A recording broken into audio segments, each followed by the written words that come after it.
believe that I'm not a closed-minded person, sort of, said, okay, tell me about, what you're doing and how, wow, how you do it. That dragon and just sort of, I fire. got to better understand what the rationale behind technical analysis is. That it's not just a matter of trying to, look at pictures and it's not a black magic art. It's really, the philosophical concept behind technical analysis, nothing more.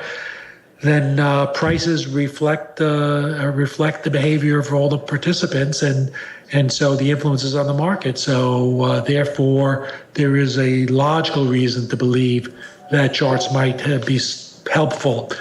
In any case, he was my influence, and after spending up to that point maybe 5, 6, 7 years purely as a fundamental analyst, and discovering that fundamental analysis, while it works for some people, it never worked well for me, because even when you got even when it was helpful and it gave you the basic idea of whether it's a bull or bear market, it did nothing for timing. I mean, that's one problem. Fundamental tells you nothing about timing.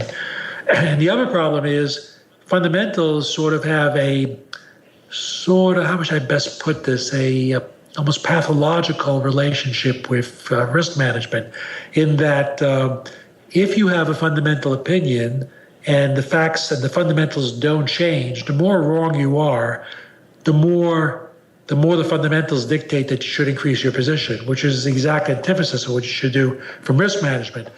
Whereas, because to explain that a little more, let's say if I decide that wheat is a good buy at $5, if it goes down to $4, then it's a better buy, So if nothing has changed, right? So I should buy more. So the trouble with fundamental analysis, it has no risk management inherent in it, and on the contrary, it has the opposite of risk management. It would cause you to increase your position when you're losing. But technical analysis, by its very nature, if the market goes against you, unless you're one of those rare technical people who are using a counter trend approach.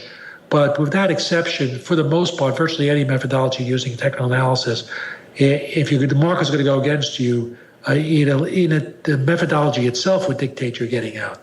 So that was a big advantage as far as trading goes. And when I became familiar with technical analysis, I basically abandoned fundamental analysis as a way of trying to trade, and any trading I subsequently did was always technical oriented, whether it was discretionary chart reading or whether it was systematic, but it was always technical rather than fundamental.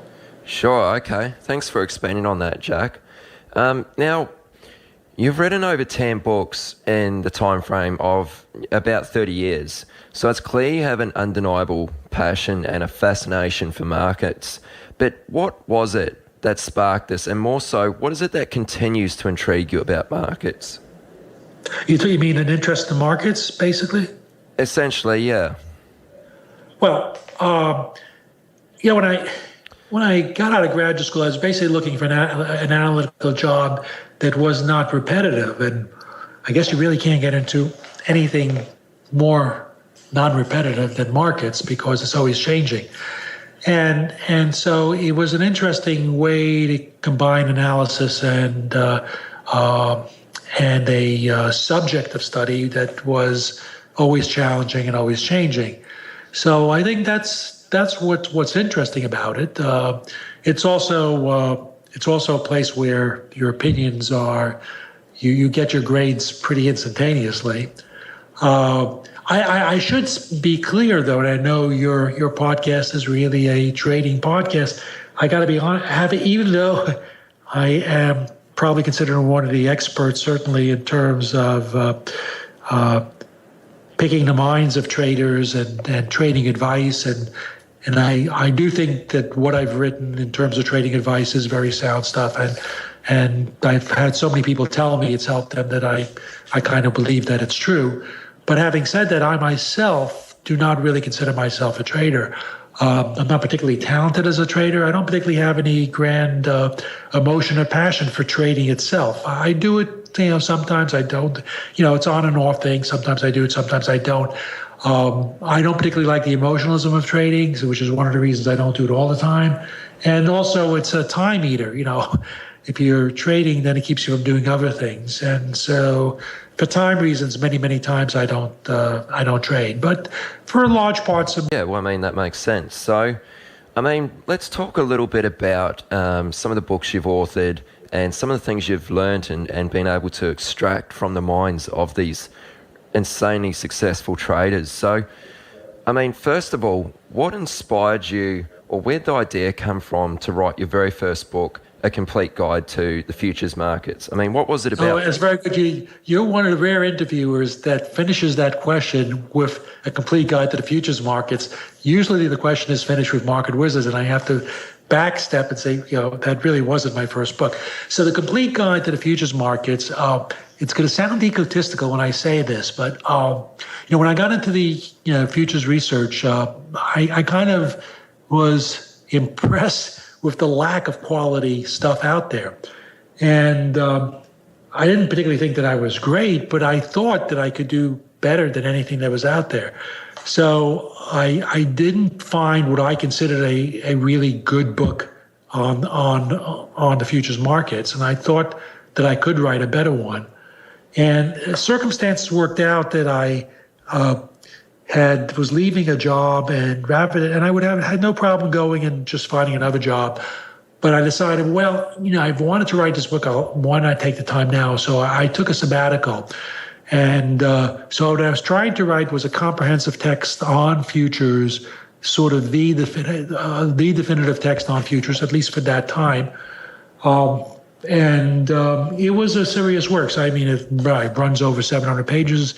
It covers all sorts of stuff in fundamental analysis. It covers statistical stuff. It covers all sorts of classical chart analysis. It covers technical indicators. It covers trading systems, testing trading systems, trading.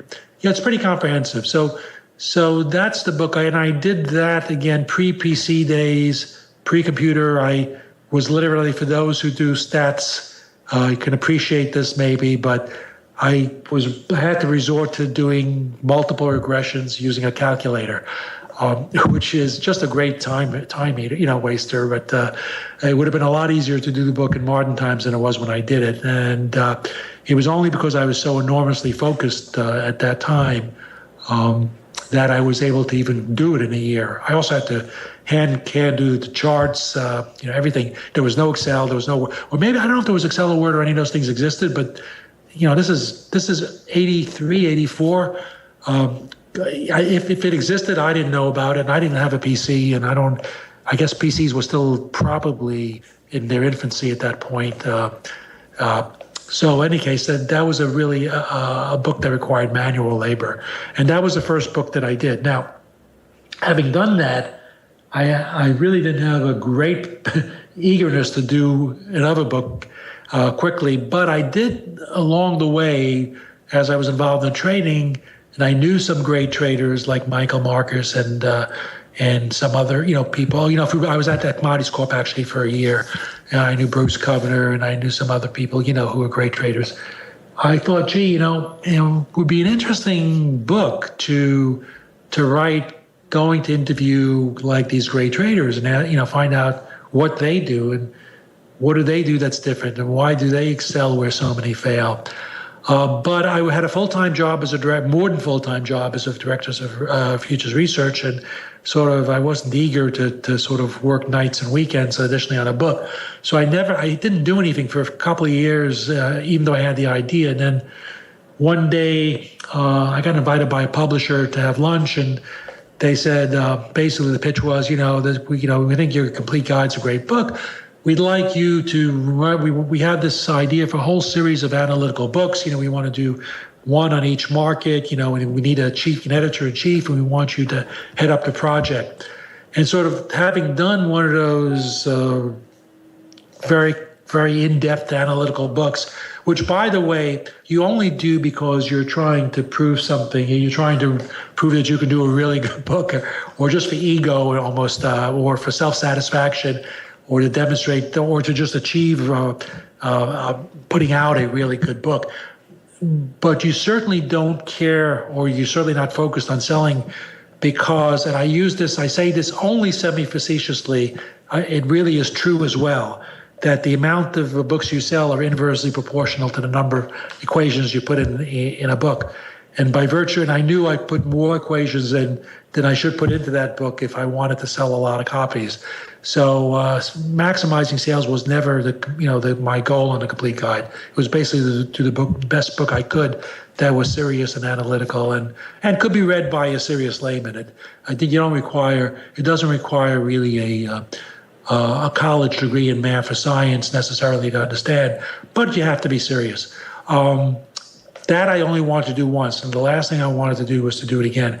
So I said, I'm not really interested in that project, but, because I don't want to do a bunch of books that sell very few copies and require a lot of in-depth work. So I said, I have this idea, which is I viewed more as a mass audience book and more of a book that, could reach, just a broader audience and be more entertaining to read and so forth. And I told them about the market wizard concept, and they really liked it. So I wasn't intending to do the book, but they came back with an offer, and sort of that was the catalyst. And that's how Market Wizards got written the first time. Okay, that's really interesting. It's good to sort of know where the idea for that book came from.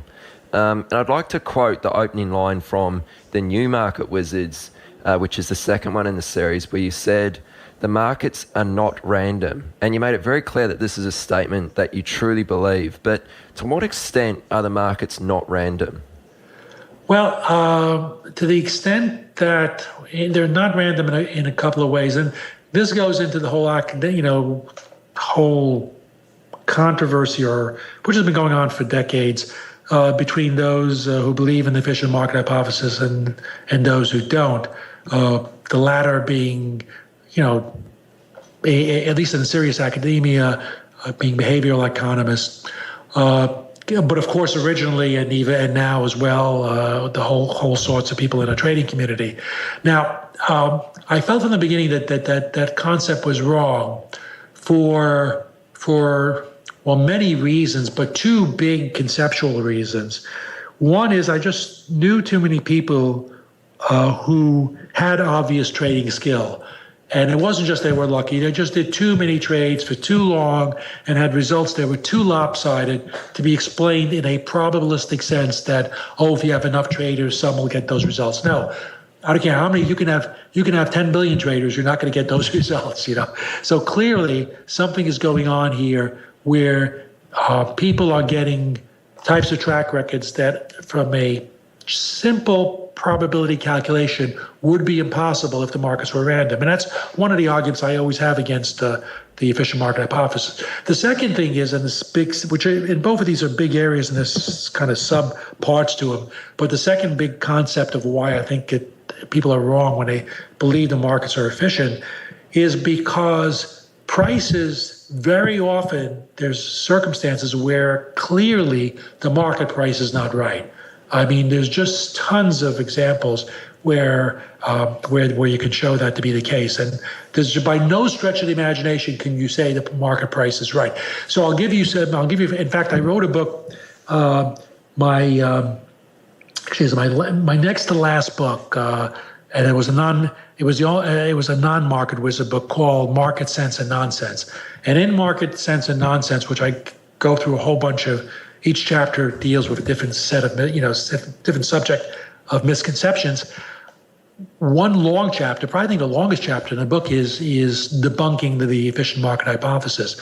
And one of the things I do in there is I give a number of examples of just come on, in no sane world could this happen if the markets were efficient. And there's a lot of examples. So let's just go, let me take one. I mean, there's so many. So let's say take something like Countrywide. Countrywide, if you had to pick a company that was the worst of the worst, I mean, I don't know who I would pick, this whole 2008 financial meltdown and companies that participated, in my mind, the heads of these companies should have ended up in jail, but they walked away with hundreds of millions of dollars, unfortunately. But no one was worse than Countrywide.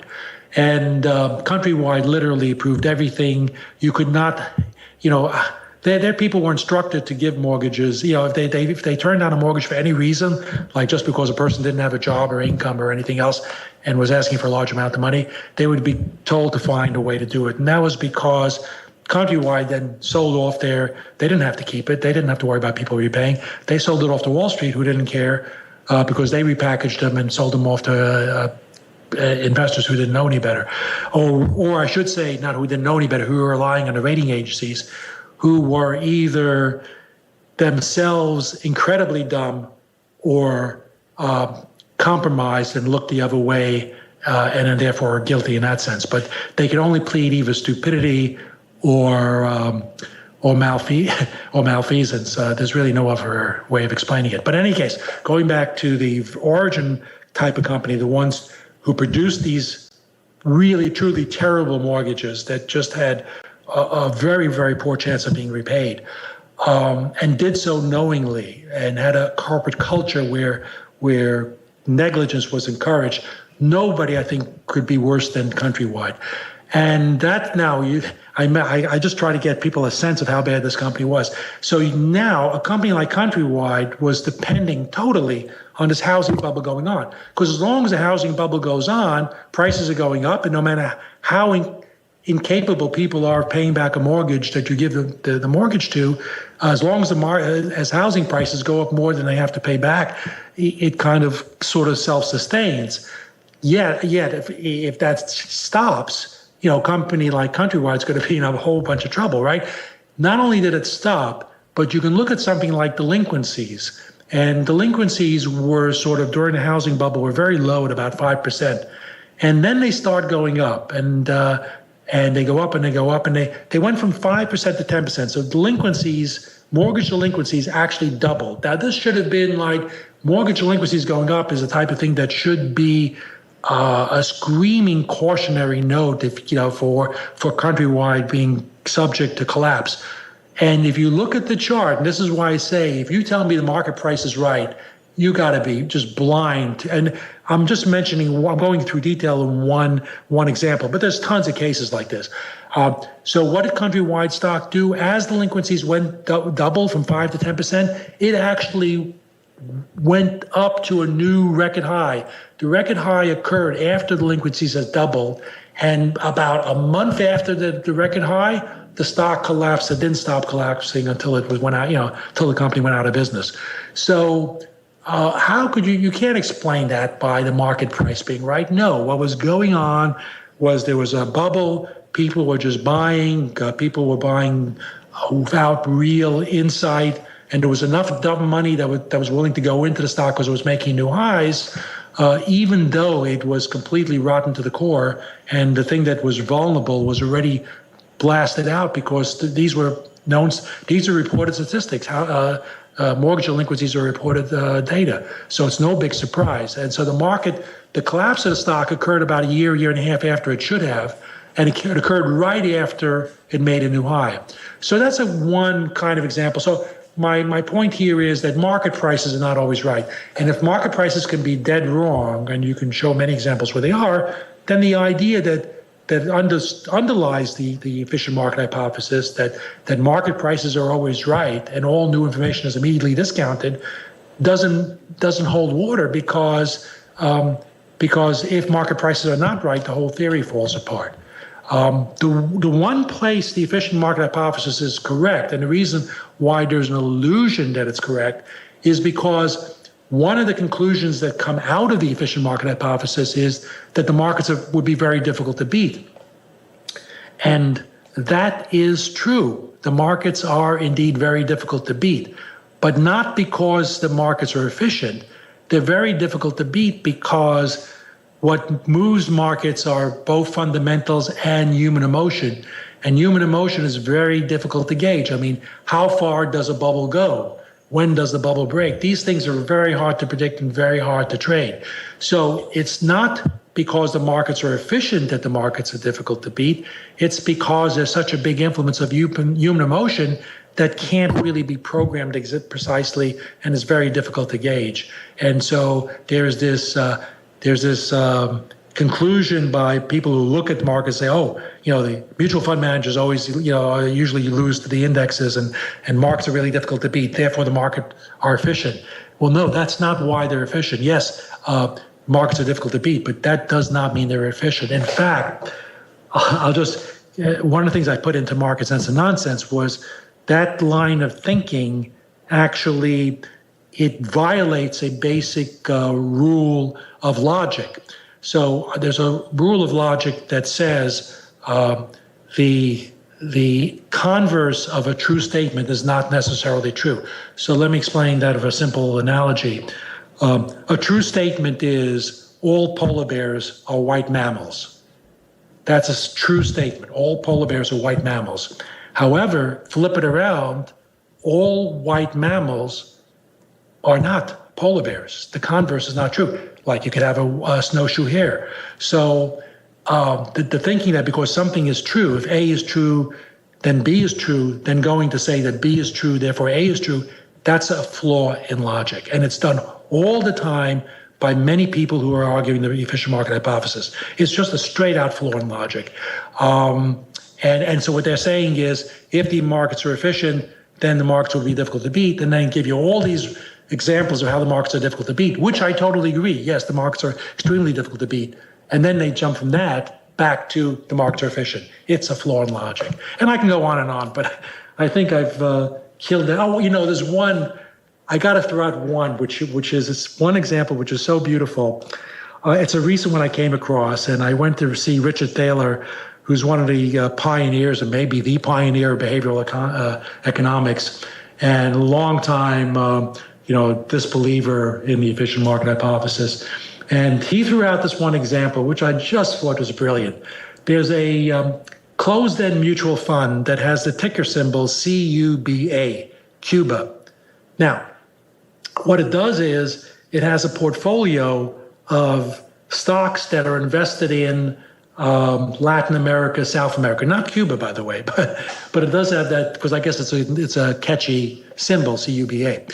So that's what the closed-end mutual fund is. And like most closed-end mutual funds, it was trading at about, it was trading at a discount. In this case, it was trading at about a 15% discount.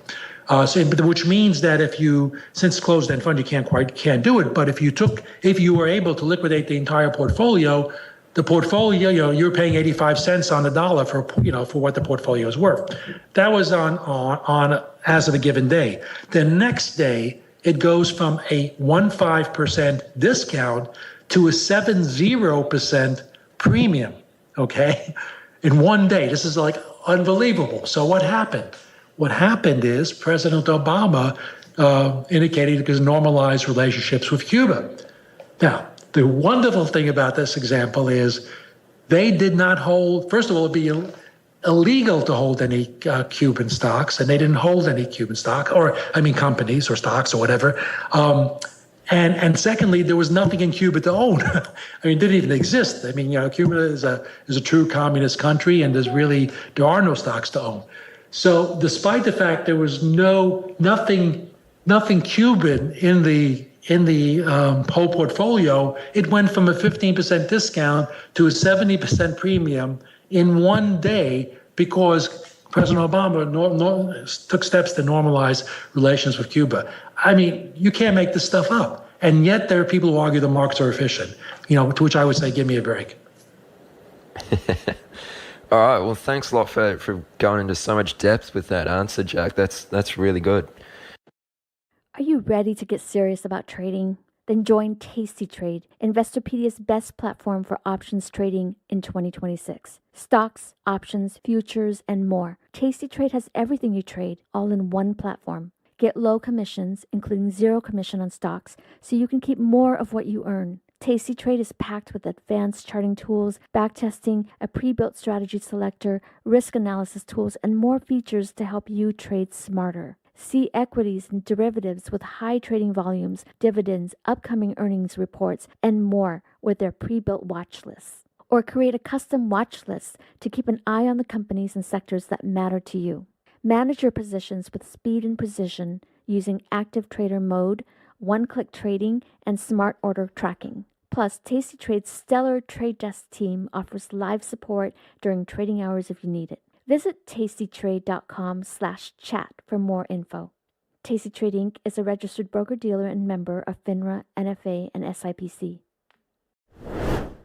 Have you ever watched a stock explode and thought, if only I had the capital? Or sat on the sidelines because your account balance felt too small to matter? Good news, with Trade the Pool's limited risk platform, you don't need millions or even thousands to start trading the U.S. stock market. Bypass the PDT and tap into over 12,000 U.S. listed equities, from penny stocks to big caps, ETFs, even the newest IPOs, and short anything you like with zero locate or hard to borrow fees. Start your evaluation, get funded with up to $200,000 in buying power so you can go big without risking your own savings. And now you can also have unlimited time to reach the profit target. It's a game changer. Not ready to trade yet? Trade the Pool offers a free demo and educational resources.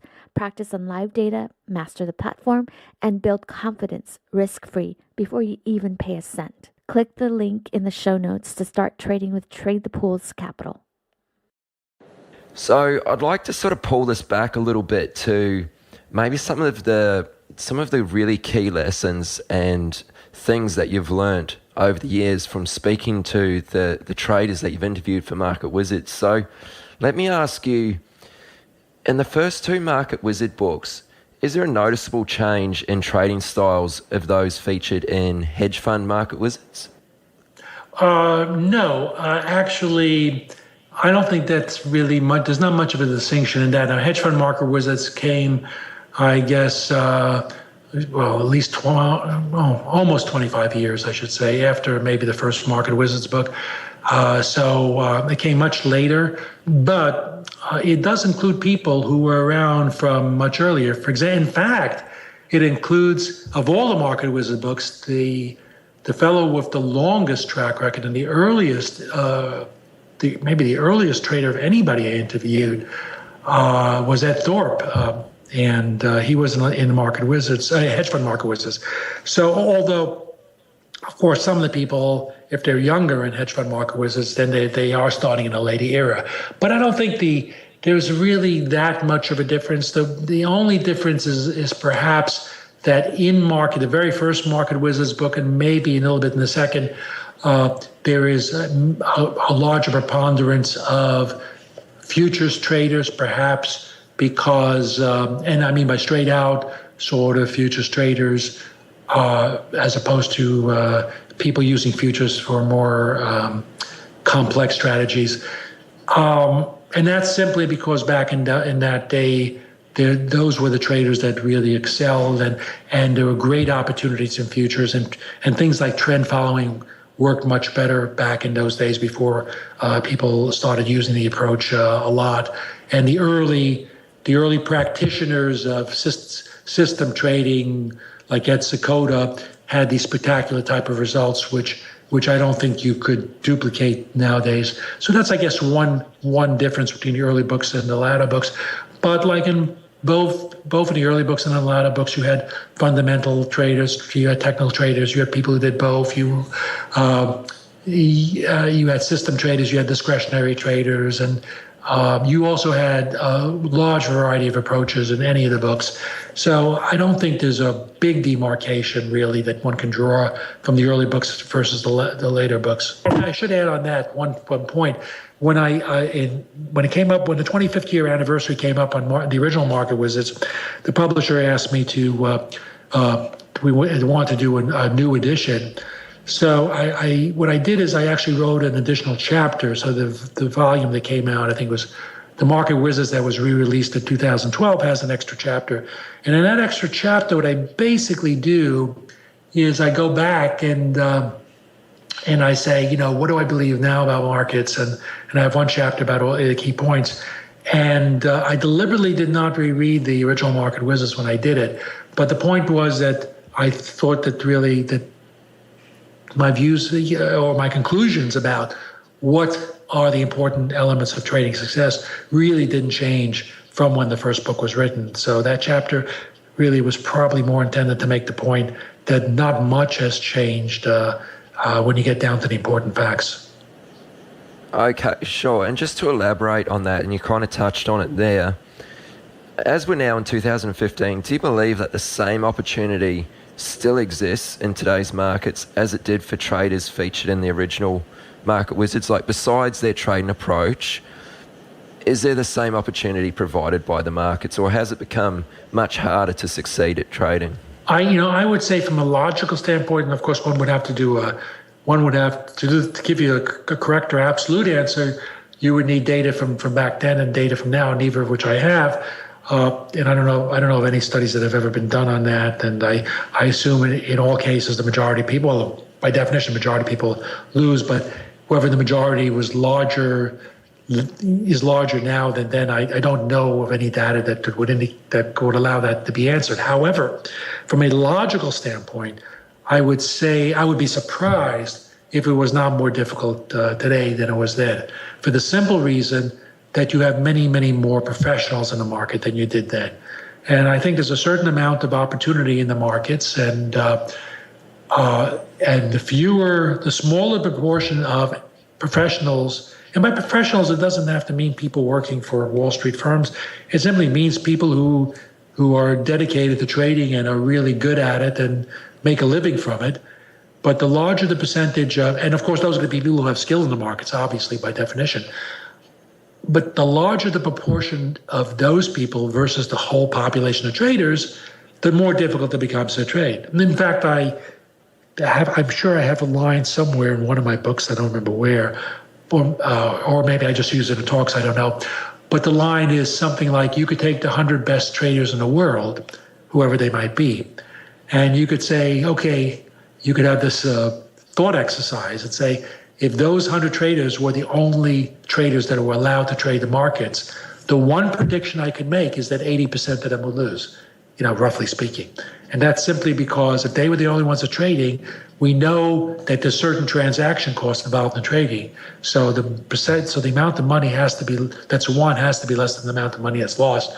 So if only the professional traders or the most skilled traders in the world could trade, by definition, a majority of them would have to lose. And that just makes the point very starkly. So it's obvious that if you go from a small proportion of traders as part of the trading population to a larger proportion, you get to a point where it becomes almost inevitable that even professional traders lose. So therefore, it is safe to conclude that the greater that proportion, the more difficult it is to beat the markets. And I certainly think there's a much larger percentage of professional traders today than there was, say, 30 years ago. Yeah, okay. I mean, that's a really interesting concept and way of looking at it. So thanks for sharing that with us.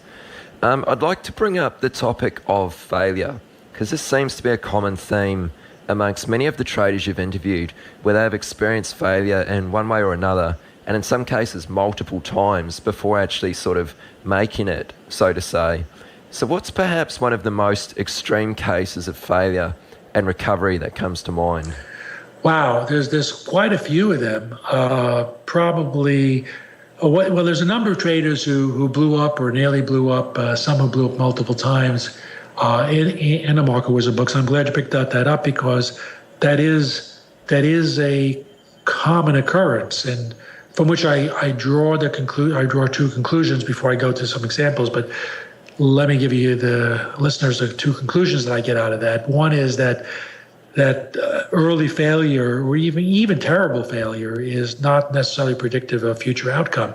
It doesn't mean if you fail you're going to succeed either, but it does mean that if you have enough confidence, and just because you failed doesn't mean you're doomed to fail. There's plenty of people that I've interviewed who were disastrous in the early years and turned out incredible. That's point one. And the second point is, well, they did ultimately succeed because they didn't give up.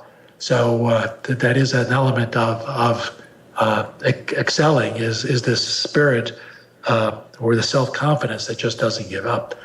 Now, as far as examples, I could give quite a number, but let's just take one. Michael Marcus, who I mentioned earlier, who was the trader whose job I took when he left to become a trader, and who became a phenomenal trader.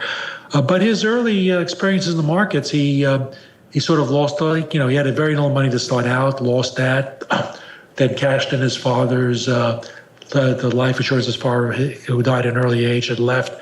It wasn't much. It was like $3,000 or whatever, but he lost that.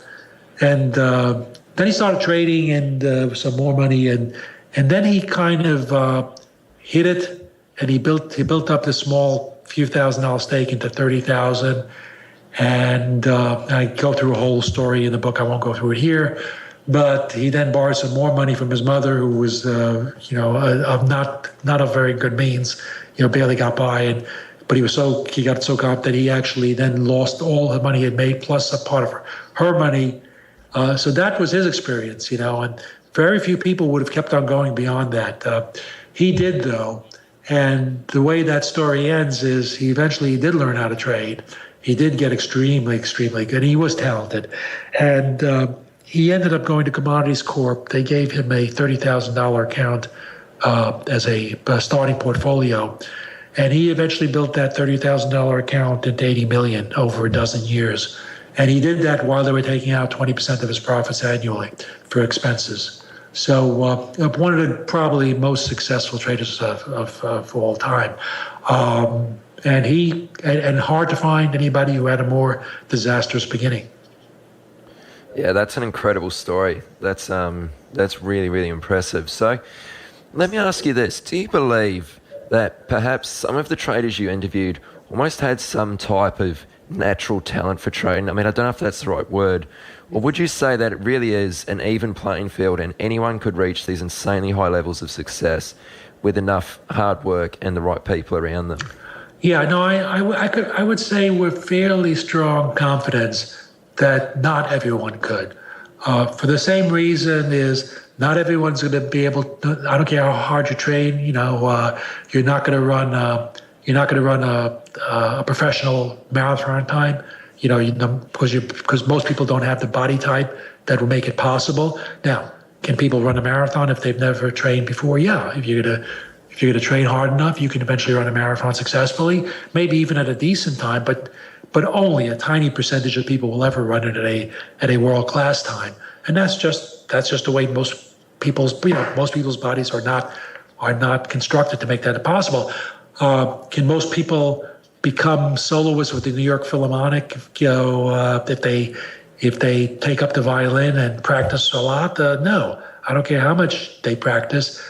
They may become competent. They may even become, good, but very, very few people will become world-class violinists just because it requires some sort of innate skill besides just dedication.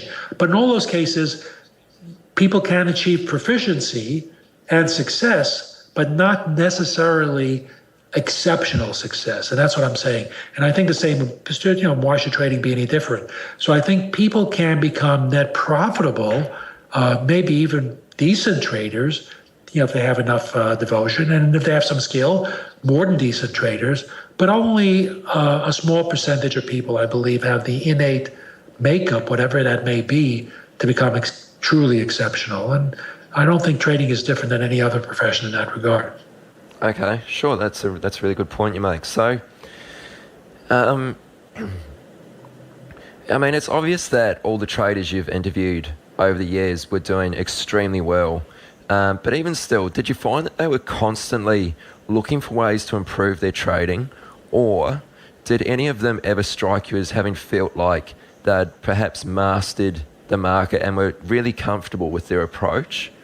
Well, I think they were comfortable with their approach, but I think most would always be looking or realistic about if things stop working to change. And there are some people who are pretty exceptional at going from one strategy to the other. Ed Thorpe is a great example, who started out by actually.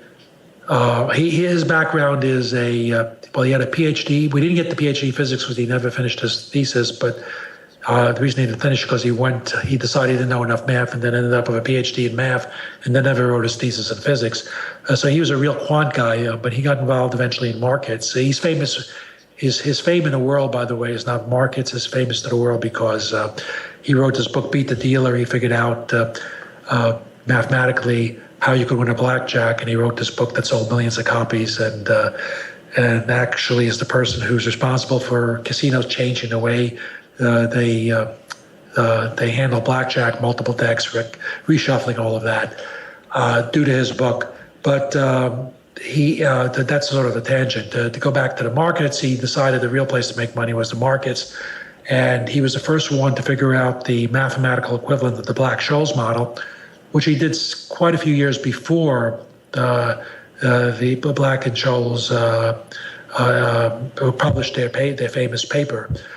So for a number of years, he was trading options very successfully, probably the only person in the world who knew how to price them. So he was making massive amount of money with very, very, almost no drawdowns. Then he went on, but as the efficiency went out of that, he became involved in statistical arbitrage. He developed that. He developed convertible arbitrage. He developed various strategies going from one to the other as each strategy started to lose its edge as more people became familiar with the approach. So he's a perfect example of somebody who starts out with one strategy and goes through completely different strategies by adapting to the changing market conditions. So even within a single strategy, like statistical arbitrage, I'm not going to go into the details because it's too specific for this type of broadcast, but even within that strategy, he changed the way that strategy worked through several iterations as the markets were changing, each time making the strategy again have an edge. And that's in the interview. I think it's too detailed to go into in this podcast how he did that. Yeah, and I mean that kind of raises a point which I've heard you talk about numerous times, and that is that most traders tend to come unstuck due to a lack of flexibility. Is that what you're getting at here? Yeah, I mean that's a trait that probably the majority of traders don't have, and it is a trait that is essential for great traders. That is the ability to be flexible in every way. And one example would be to be able to say, hey, this has been a great method, but it's just stopping working, and I've got to figure out what does work and why this is not working and change if it's not working. So that's a way of being flexible. Another way of being flexible is like one of the stories I have in Hedge Fund Market Wizards, a fellow by the name of Jamie May, who goes into a trade, goes into one trade idea, and this is a guy who does very, very deep fundamental research and can spend months researching an idea and making sure he's got it all right. But he had this idea, say, a few years ago, where China was going from being a net exporter of coal to a net importer after years, a whole history of being just a net exporter. And he saw this growth in China and could see that there was going to be a tremendous amount of shipping increases going on because of China's demand. And so he had this bright idea of getting long shipping stocks. But when he did the research, he discovered that that shipping had actually gone through a boom a couple of years earlier because of a commodity price boom. And there was a whole slew of ships that were coming on stream, tremendous bulge in supply that was coming on stream. So once he became a bit aware of that, he realized that the trade was not buying shipping companies, but being short. He doesn't actually go short because he's always trying to have asymmetric return risk. So he did that by buying long-term puts on shipping companies. And ironically, this big idea that he had, which he put on in exactly the reverse fashion, ended up being his best trade for the year. Again, flexibility. And of course, maybe the most important way of being flexible is when you're in a position and you decide that you're wrong. It's the ability to get out. And if you're really convinced you're wrong, great traders will not only get out, but will have no problem flipping their position completely around. Yeah, okay. And I think this is probably a good segue into my next question, which is, are there any traders you've interviewed and that stand out who pretty much just broke all the rules and just did the complete opposite of what you're quote unquote supposed to do when it comes to trading? One. You can take all the traders I ever viewed into my life, successful traders I interviewed in my life, in any of the books, and including ones I interviewed that didn't go into the books. But only one stands completely alone, completely removed from the whole crowd of other traders. And if there is to use a cliche, the exception that proves the rule, I don't know. But the fellow is a prop trader, stock trader by the name of Jimmy Baladimas. He is the last chapter of hedge fund market wizards. Now, I should explain how I found, well, let me tell you what Baldemus does. You remember like a couple of years ago where we had certain commodities going sort of vertical, like silver, which had been going straight up, and then they got to 30 and 40s, and even I think the low 50s. But if you remember what that move was when it was almost like going straight up vertically in those higher price levels, well, who is selling silver in that type of a market? Jimmy Baldemus. Or cotton, which had gone multiples of its prior record highs, with the last days of the rally being these straight up, like a cliff type of huge price moves. Who's selling that market? In that vertical ascent? That's Jimmy Baldemus. So he's taking trades where the markets are going berserk the other way, and he's stepping in and going short. That's the type of trading he does. Now, I kind of say my first line of that chapter was Jimmy Baldemus breaks all the rules. And one of my first lines in the concluding paragraph, concluding summary of that chapter is some variation of "don't try this at home." I mean, my point, I really don't want people to read that chapter and try to trade like Baldemus. And I do draw some aspects of his trading that do have applicability, but it's actually one particular aspect. But I want to make clear that I really don't want people to, by any stretch of imagination, think that this is something they should try. Because 999 out of 1,000 people will go broke doing this. By the way, if I was listening to this myself, and I heard somebody saying what I'm saying, said, "No, that can't be right. This guy couldn't be successful doing that. He's, these numbers can't be right, and he's going to blow up." Well, I don't know. I guess he theoretically could blow up, but as far as not being right, he's been sort of one of the best traders in his firm now for many, 15 years plus. And the way I know, and he makes millions every year, or I guess maybe in a bad year he comes closer to breaking even, but he's made a large amount of money trading this way. And for those who are skeptical, wonder how can I believe this is true, particularly for a prop trader. And people who are familiar with prop firms know you can't get track records from a prop firm. There's just no way of doing it because they just won't give out their numbers. So how do I know that this is for real and he wasn't like pulling a fast one on me? My son got a job as his trading assistant. And one day speaking to him, he said, "Dad, you wouldn't believe this guy I'm working for." And of course, being in the company, knowing of his reputation, he knew, and he entered all his trades and he knew his numbers. And so he knew he was for real. And that's the only reason I was able to put that chapter in the book, because otherwise I would have said, "No, this can't be right. This guy this can't be true." I would not have believed it myself. But if I didn't have my own son for verification, I wouldn't have believed it either. So, but for those who are wondering how that could possibly be true, that's the answer. Yeah, and I guess that kind of, even though you said don't try this at home, obviously for good reasons, I guess it kind of highlights a point I've heard you make in sort of given talks and other interviews about how it's so important to find your own trading method and not necessarily try and mimic exactly what someone else is doing. Absolutely. Yeah, and that's actually, when I give talks myself, if there's any point I emphasize probably more than anything else, is what you just said, that don't look for the trading secret. There is no trading secret. Look for the trading method that's right for you, and it's not going to be the same for everybody. So that's absolutely true. And then Baldemus's approach would be wrong for almost everybody. Almost everybody. It's right for him because his nature is he just is not happy unless he's going against the crowd. He just always wants to be against the crowd. And if he tried trading another way, he probably wouldn't succeed because it's so against his nature. It's not a good way. He actually could.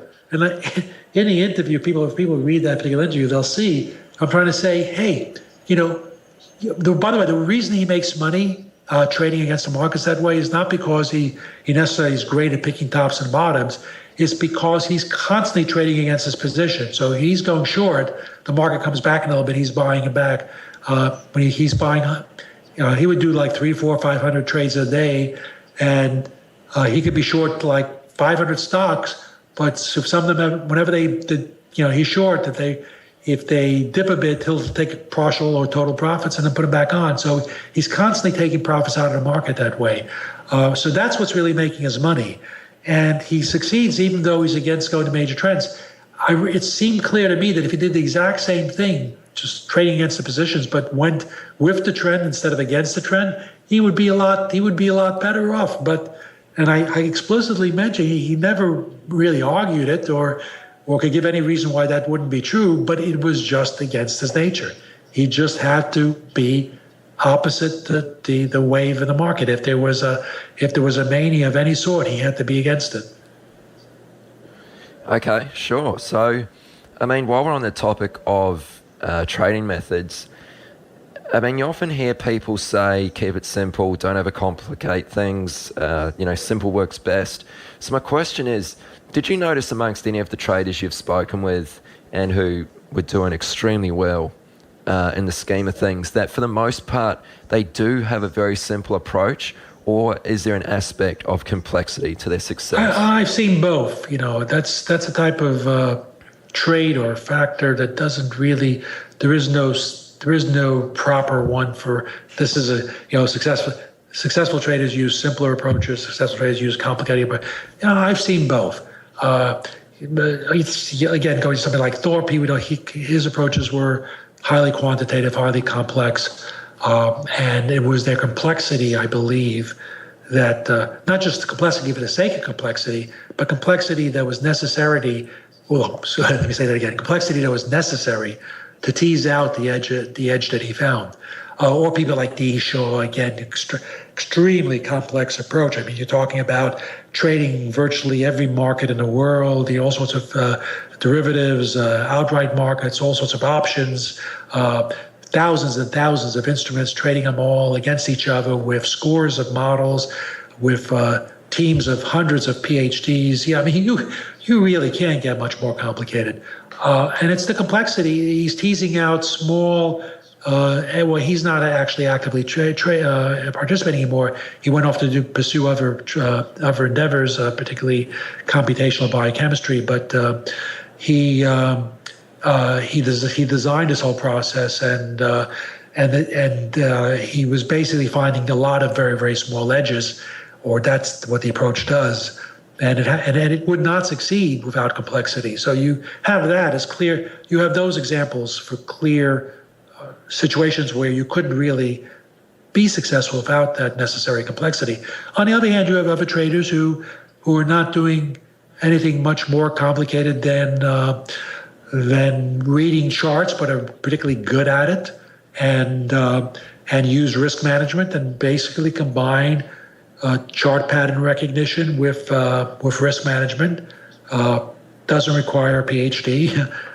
It does require skill to be able to tell which patterns are more likely to result in a move one way or the other, and it does require the skill to use the appropriate risk management. But having those two properties, it can then be executed without really any great complexity. So I think it ranges across the board. Yeah, and I mean, I guess that just sort of comes back again and highlights your point about finding a trading method that that meshes with your personality. Now, something that is forever embedded into my memory after reading, especially the New Market Wizards, was the necessity of having an edge. So I'm interested to get your take on this. What exactly is an edge? Like, how do you define it, and how do you know if you have one? So first of all, there are people who misleadingly think that an edge is not absolutely necessary if you have good enough money management. There's in fact, there's a famous Wall Street saying that goes something like, even a poor system could make money with good money management. Now, that's absolutely one of the most ridiculous things that has ever been said, besides not being true. It's just absolutely stupid. And the reasons it's stupid is for the same reason it would be stupid to think that you could go to Las Vegas and play roulette with a money management scheme and come out ahead. No, you can't come out ahead because the house has the edge, you have a negative edge. All you're going to do if you try to apply money management is to guarantee that you lose. In fact, actually, money management in a situation like that would be bet all your money one time because that's your highest probability of winning. So the best money management scheme is real betting it all at once, which is really the opposite of money management. So you can't be salvaged by money management. Now, the money management is absolutely essential, maybe more important than methodology, but it's not enough. You need to have an edge. So this gets down to, okay, so how do you know if you have an edge? Well, it's not one of those things you can look up or find a rule or prove absolutely. I guess you could see it in your equity if you show some consistency of making money without unduly large drawdowns. Then over time you can begin to conclude that you have an edge. If you are good at the markets, people who are good at the markets, another trait that does typify really good traders is they have a high level of confidence, and that high level of confidence is impossible to have unless you're delusional, unless you do have an edge. So it's a type of thing you have to sort of feel and believe on your own. It's not something that's definitively provable or anything like that. It's just that if you're in that groove and if you're kind of making money with some consistencies and have control of your losses, you get to the point where you feel that you have an edge, and your equity confirms that. I mean, you could feel that you have an edge and you're losing money, then you're delusional, So, but if your equity curve is reinforcing your what you're feeling and seeing and executing your approach, then you can jump to the conclusion that you do have an edge. But you need to have an edge, and an edge does not exist without a methodology. I've never met anybody who has an edge that doesn't have a very specific methodology. Yeah, that's really well said, Jack. And just while we're on the subject, talk to us about one of your pet peeves, which you've labelled the well-chosen example. I really liked what you sort of said about this in one of your books. So would you mind explaining what is the well-chosen example and why should traders be aware of this? Yeah, okay, that goes back to the very first time I wrote about that was back in Complete Guide to the Futures Markets, which was done in '84. And basically what I was seeing in the industry when I got into it was, you'd have all these ads for trading systems, right? And they would show you this trading system. They have a chart, and they would. There was like a perfect example would be like you would have a chart, and it was maybe a euro-dollar market or something like that, and the market would be you'd show all these sells and buys, and the sells would be all near the highs, and the buys would be all near the lows, and it looks like, oh wow, what an incredible system, and it could actually be an actual system that gave you those results. But in that particular case, it would be a counter trend system that you kind of, there was a market that kept on having false breakouts on both sides. And basically, if you use a system that sort of sold the breakouts instead of bought them, you did extremely well during that particular period of time. So you have a system that looks like it's really performing very well. But with that particular example, you use the same approach in a trending market, and you'd completely wipe out your account. And actually, the way, as I recall now that you mention it, I remember the thing that really drove this home. It was one day, we had been working on trading systems, and I had a partner that I was working with. And we developed these systems and spent some time on it and whatever. And I wouldn't say they were complicated, they weren't complex, but they were not super simple systems and had some sophistication to it. And then I read this article, and it showed an example of, I think it was a Swiss franc it was, and it showed it over a year or two time, and it made like $37,000 at very small drawdowns, and the signals were just great. And then I ran our system, and we did nowhere near as well. Yeah, our system made money during that period, but nowhere near as well. And I was kind of discouraged. And the system that was described, by the way, this was for a magazine article, right? It was a very simple system. It combined two moving averages. It sort of took something like a 20-day moving average and a 6-day moving average. And when they were both long, you were long, and when they were both short, you were short, and if they disagreed, you were neutral. And I kind of, knew that.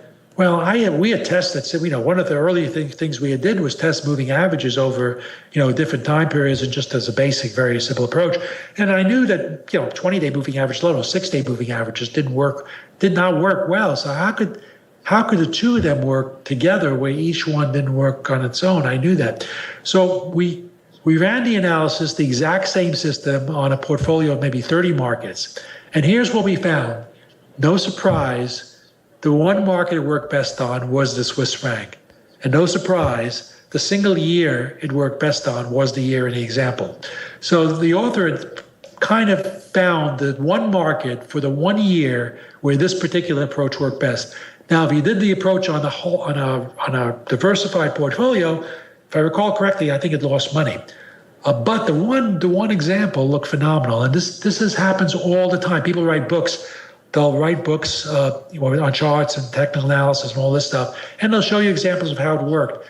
When I did the complete guide and when I did the follow-up years later, the Schwager on Futures series, I went out of my way to choose examples where things didn't work. In fact, I had a big section of the book where I took trades I was recommending as a director of futures research, and I took a whole segment of trades that I'd recommended as they were, and some were winners and some were losers. And basically I didn't cherry pick. I just took them, and I didn't try to make the winners more or losers. I was just kind of demonstrating what were the right choices, what were the wrong choices. And I went out of my way to show things that didn't work. I went out of my way to actually point out when I did classical chart analysis that these patterns, well, it's good to know them, and it's good to know how they work more often than not, or how people expect them to work, or how you could theoretically use them, but also be clear that there's lots of times that they don't work out well. And in fact, what I call the most important rule in technical analysis is actually a failure rule. It's basically that when a chart pattern fails, that is a signal in itself, and it's a more important signal than when you get a chart pattern that seems to be confirmed. So I always spent a lot of time trying to make sure that people understood that don't just take anything because this example works. Don't jump to any conclusions. You always have to test everything on a broad portfolio over a broad number of years,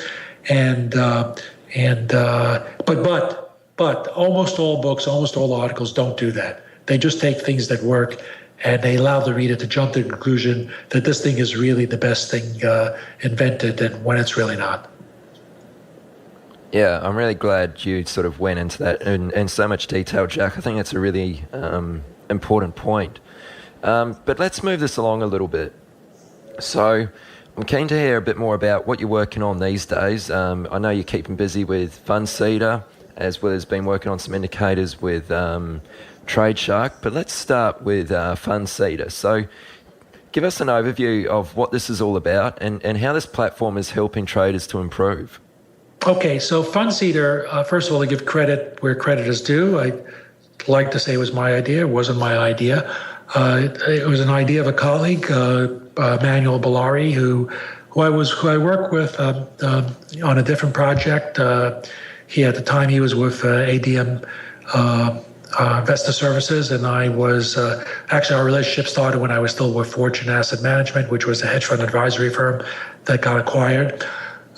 But we continued to work together, and in terms of constructing portfolios, and I was an advisor for that project. And these are portfolios of hedge funds. In any case, one day Emmanuel said to me, we were at a conference, and he said, I've had this idea, tell me what you think of it. And it was the Fund Seeder concept. So this concept was, and what the Fund Seeder concept is to create a website, a web meeting place that would be the intermediary between undiscovered traders, primarily undiscovered, it doesn't have to be undiscovered trader, but traders, particularly undiscovered traders, and investors looking for trading talent. and they could meet that at the website. You could also think of fundseeder.com as a search engine for trading talent. So that's the basic idea, and very critically part of that idea is that you just don't try to get traders to register with your site and put them on and get their numbers and post them. A very, very essential part of this concept is that you don't get the numbers from the traders, you get the numbers directly from the broker. So traders would register on the website and link their accounts to the website. So therefore, the numbers that would be collected on the website would be numbers coming directly from the brokers. So gives it much greater validity and sort of implicit verification in that process, vis-a-vis most sites which will just take numbers that are provided. So that was also an essential element. And to get traders to the website, the key is that you're going to provide this verified track record, and that will make it much easier for traders who would have not a prayer in the world of attracting money, let alone institutional money, of being able to do so if they are trading talent. We in fact have, unbelievably, with the site still pretty early on, we're still in the early stages, but even at this point, we have literally traders registered from over 100 countries. I mean, I found that astounding. I think it's astounding enough there's traders in 100 countries, but the fact that we've already have that many different countries represented, and this is still very, very early on. We've only just recently expanded the site to go beyond the initial couple of brokers we were able to directly link with a few brokers, and now we can link with virtually all major brokers. But that just happened, so this was even before that point. So you take traders in some developing countries, let's say, or some Eastern European countries. Take a trader, I don't know, anywhere. It could be in the Ukraine or whatever, who has a math degree and develops a trading system that's really good. Is he going to have any chance of raising any money? Institutional money? Not a chance in the world. But if he can get a small stake together and trade it and get a track record that's coming from the broker, he can build up a track record that can then be used to attract attention. So that's the basic concept. Now, so far we've only done the trader side of it. We had originally planned to have a trader and investor side together as one website. And for regulatory reasons, we decided to keep those separate. That right now we're just in the process of building the trader side and getting attracting as many hopefully talented traders as we can worldwide to the site and building the track records and ultimately hoping to be the site people go to or that can be used to find trading talent. And at this point, there is no investor side because that's where our focus is. We will later this year construct the investor side of that as a separate site, which we will then populate with. We will use traders from the trader side as a source for the investor side. And the investor side will be through a registered company and which will have all the appropriate regulatory compliance met and so forth.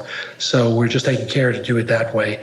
But as far as traders are concerned, while this site is not directly accessible by investors, there will be a one company that holds both sites, and if there's trading talent that shows up on the fundseeder.com, we're going to be using that site to find trading talent and hopefully in the future lead some of that trading talent or connect some of that trading talent with investors, primarily basically, or maybe only institutional type investors looking to allocate money to undiscovered traders.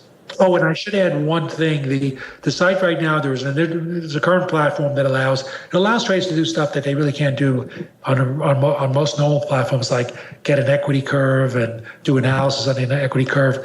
We are, however, that was basically the first platform we're using. We currently have under development we have a technology team doing a whole completely new platform that will have literally 20 different trading tools, including all sorts of graphics and analytics that one can perform on one's trading record, both the equity and trades themselves.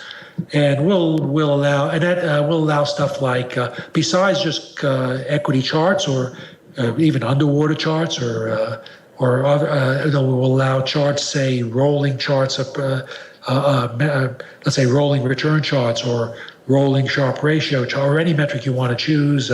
We'll have tools that allow traders to create use technical tools, let's say like a crossover moving average, to apply to their equity curve, so they can signal when their equity curve is starting to trend down. So they could use that as a cautionary signal to maybe take a second look at their trading, or maybe cut back trading or stop trading or whatever.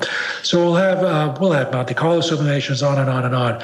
Now that new, much more comprehensive and much better graphics website will come on stream probably sometime in the fall.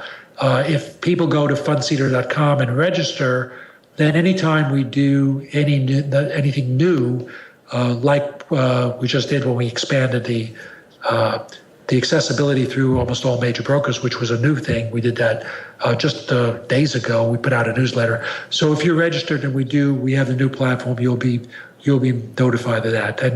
And traders now, as I say, almost no matter who their brokers are, can probably link to the site. Okay, excellent. I mean, that sounds like a really good platform. Definitely can see how it's going to help a lot of traders out. One thing I've got to ask is, have you been surprised and maybe pleasantly shocked with some of the results and talent that have been produced by users of the site? Well, it's too new to answer that question because, unfortunately, track records materialize in real time, and we're tracking from when. Now, in some cases, it depends. With some brokers, like Interactive Brokers, I think when they sign up from there, the backtracker gets imported, and we do have some good traders that are evident through that. But it depends on the broker. And for a lot of brokers, there's no past record that's imported, so it just gets built in real time from the point of the registration or the account linking. In some cases, a small amount of data, but for the most part, for most traders, we really have to wait for the track records to develop. Now, I wouldn't be surprised. One of the things I do anticipate is that we will find some really exceptional traders that are unknown to the world through this process by linking out on a global fashion. Like I say, once you go out, you're literally getting people from 100 plus countries. You're going to be looking at people that no one else has looked at before. And that combined with the idea that you only need a tiny, tiny fraction of all traders to be really good to have a substantial number of excellent traders. So I don't know how many traders there are. There's certainly many millions, maybe tens of millions across the world. Who knows? But you only need a tiny fraction of those, a fraction of 1% to be good, to really have a large number of good traders. So it doesn't have to be a large percentage. So I fully expect that we will have some really good traders come out of this process. And in fact, one of the things people will see if they go on the website is this thing called Market Wizard Search. What the Market Wizard Search is there's going to be some future book called Undiscovered Market Wizards, and that those undiscovered market wizards will come from traders we discover through this website. And a book ain't going to happen this year or next year. It's going to take a few years of kind of having this thing run, and but at some future point, when we feel we have, or I feel I have enough traders identified through the site who seem to have been able to perform for enough time with enough consistency, then there'll be this book called Undiscovered Market Wizards. So I'm expecting that to happen, and I would be surprised if we don't find enough traders to fill a book. Very cool. I mean, that's definitely something to look forward to. So all the traders in that book you plan on sort of sourcing from Fundseeder? That's the plan. That's the plan. I guess I shouldn't. If I find some unknown trader in a different way, I guess I wouldn't rule out that they would go. But my primary source for this book is going to be indeed the website. That's the plan. And, if I'm wrong, there wouldn't be a book, but I really have trouble believing that I won't find at least a volume of. I'm sure I'll find more than that. I think we will have more than enough people to be able to choose, a book's worth of what I call undiscovered market wizards. Yeah, no doubt. I'm sure you will. I'm sure you'll definitely find some. So, let's just change topics and speak a little bit about on the Trade Shark front. I'm keen to hear about the indicators you've been working on there. So, tell us a little bit about maybe what Trade Shark is and the indicators you've been working on. So Trade Shark is a chart software company, and not just because I did a project with them, but their chart software is really very good. You can tailor your charts very precisely the way you want them. Easy, it's intuitive. It's a very, very nice chart package and lots of indicators, and including quite a number of proprietary indicators.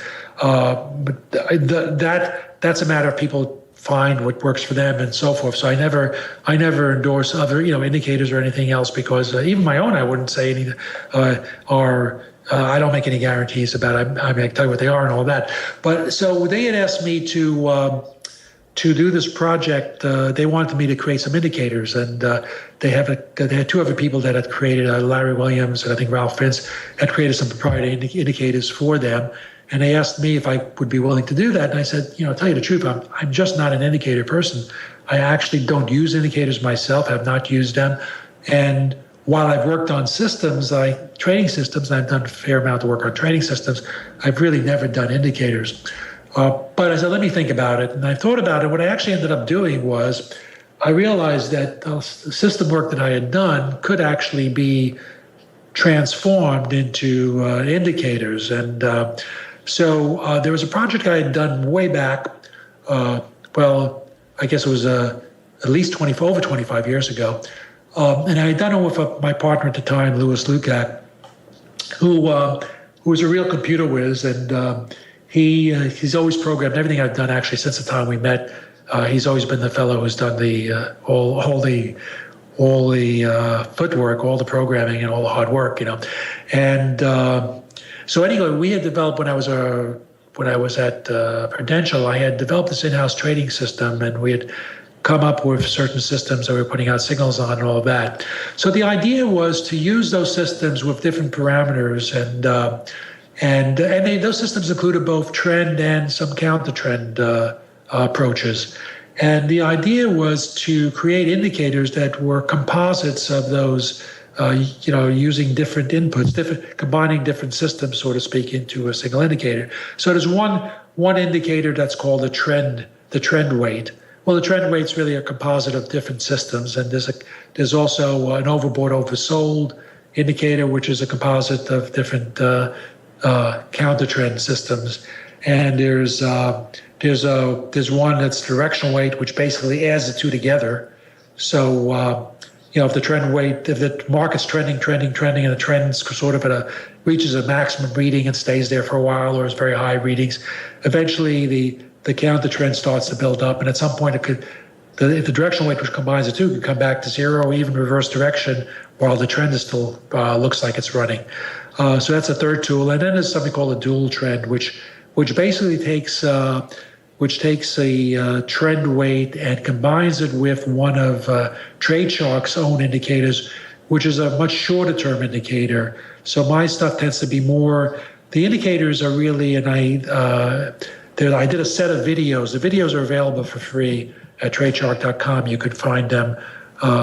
You could find the indicators. There's not the indicators, the videos. So the videos are for free, and you can look at them.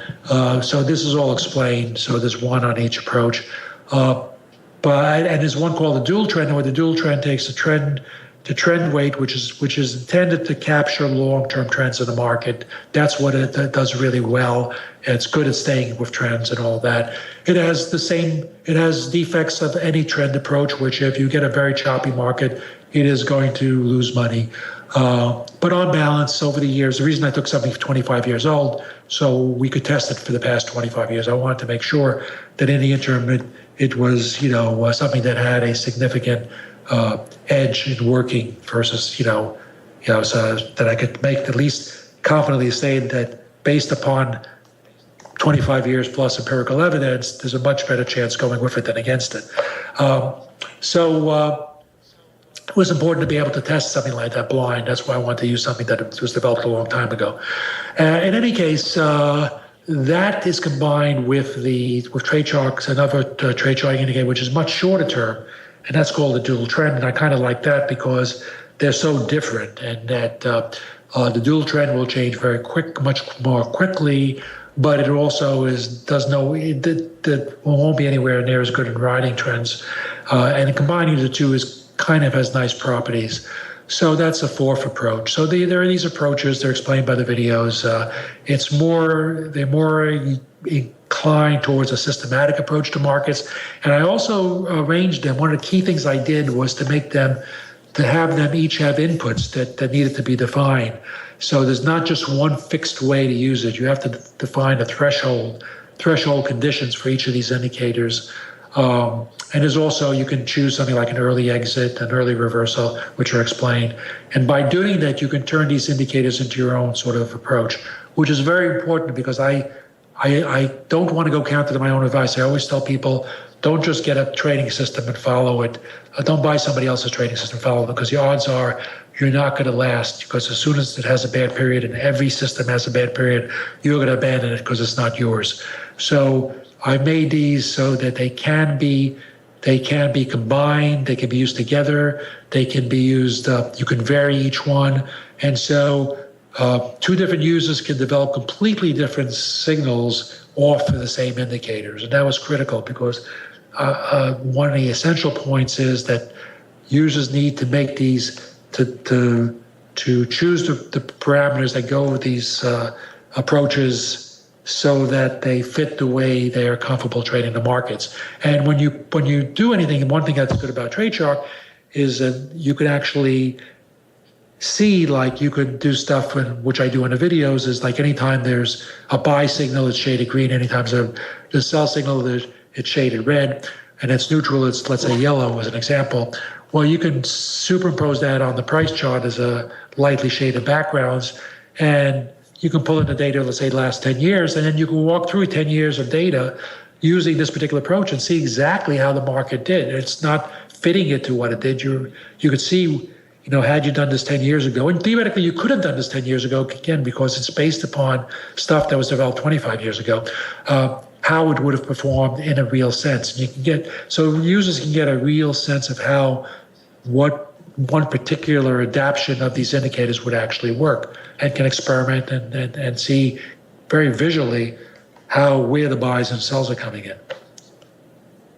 Yeah, yeah, good one. Well, I'll put a link to those videos in the show notes for this interview. And if you want to access the show notes, just go to chatwithtraders.com/27, and the links will be underneath the interview. But I mean, Jack, we should probably start to wrap things up because we've been going on for a little while now. But before we do this, one last question, and I'm sure you have a ton of great quotes and one-liners which you've picked up over the years, and it wouldn't be right to ask you what's your favorite, but is there just one or two quotes that you would like to leave us with before we wrap things up? Okay, that's an interesting question. Okay, I'll give you two quotes. I'll give you one quote from one of the people I interviewed, and I'll give you one quote that's my own. Interview from the people I interviewed, and this is the quote. This is what I tell people.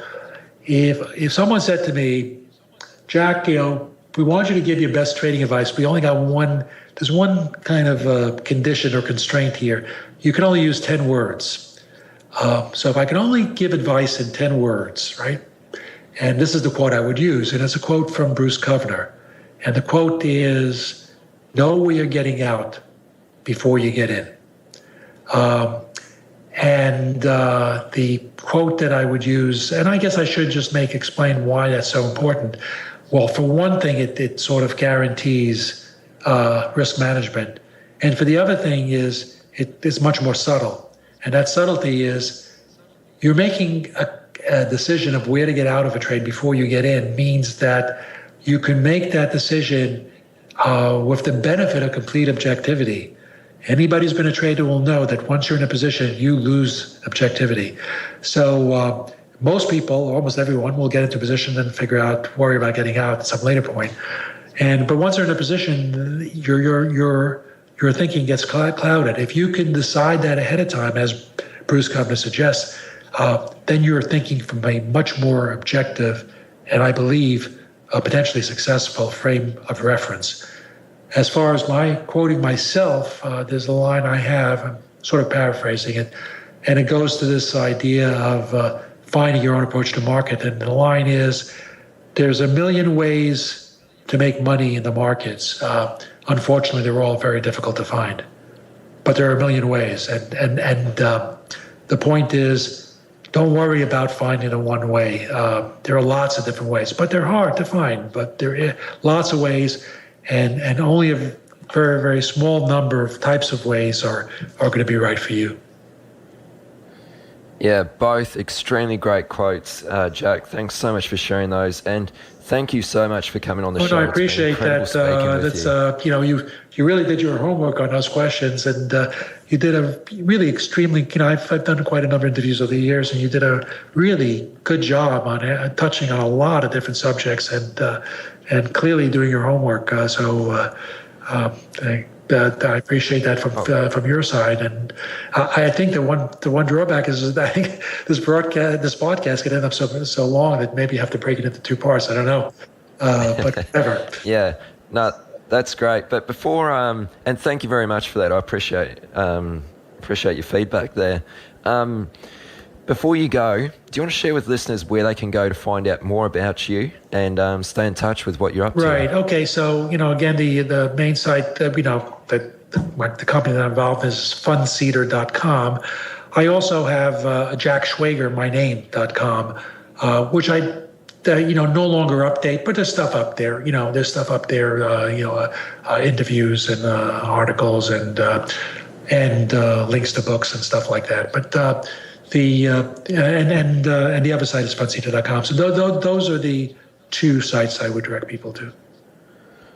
Okay, good one. Well, I'll put links to everything we've mentioned during the interview, so your books. You're also on Twitter, aren't you? So we'll put your Twitter handle in the show notes. Yep, cool. And links to Funseeder, Trade Shark, and everything that's been mentioned. Just go to chatwithtraders.com/27 and you'll find everything there in the show notes. Again, Jack, thanks a lot for doing this. Take care and let's talk soon. Oh, it was fun doing. Okay. Have a good one, Aaron. Thanks, Jack. You've come to the end of this episode of Chat with Traders, but don't worry, more great episodes are on the way. To stay updated with each great new episode, be sure to subscribe to the podcast in iTunes, and we'd love it if you leave us a rating and review. We'll see you next time on Chat with Traders.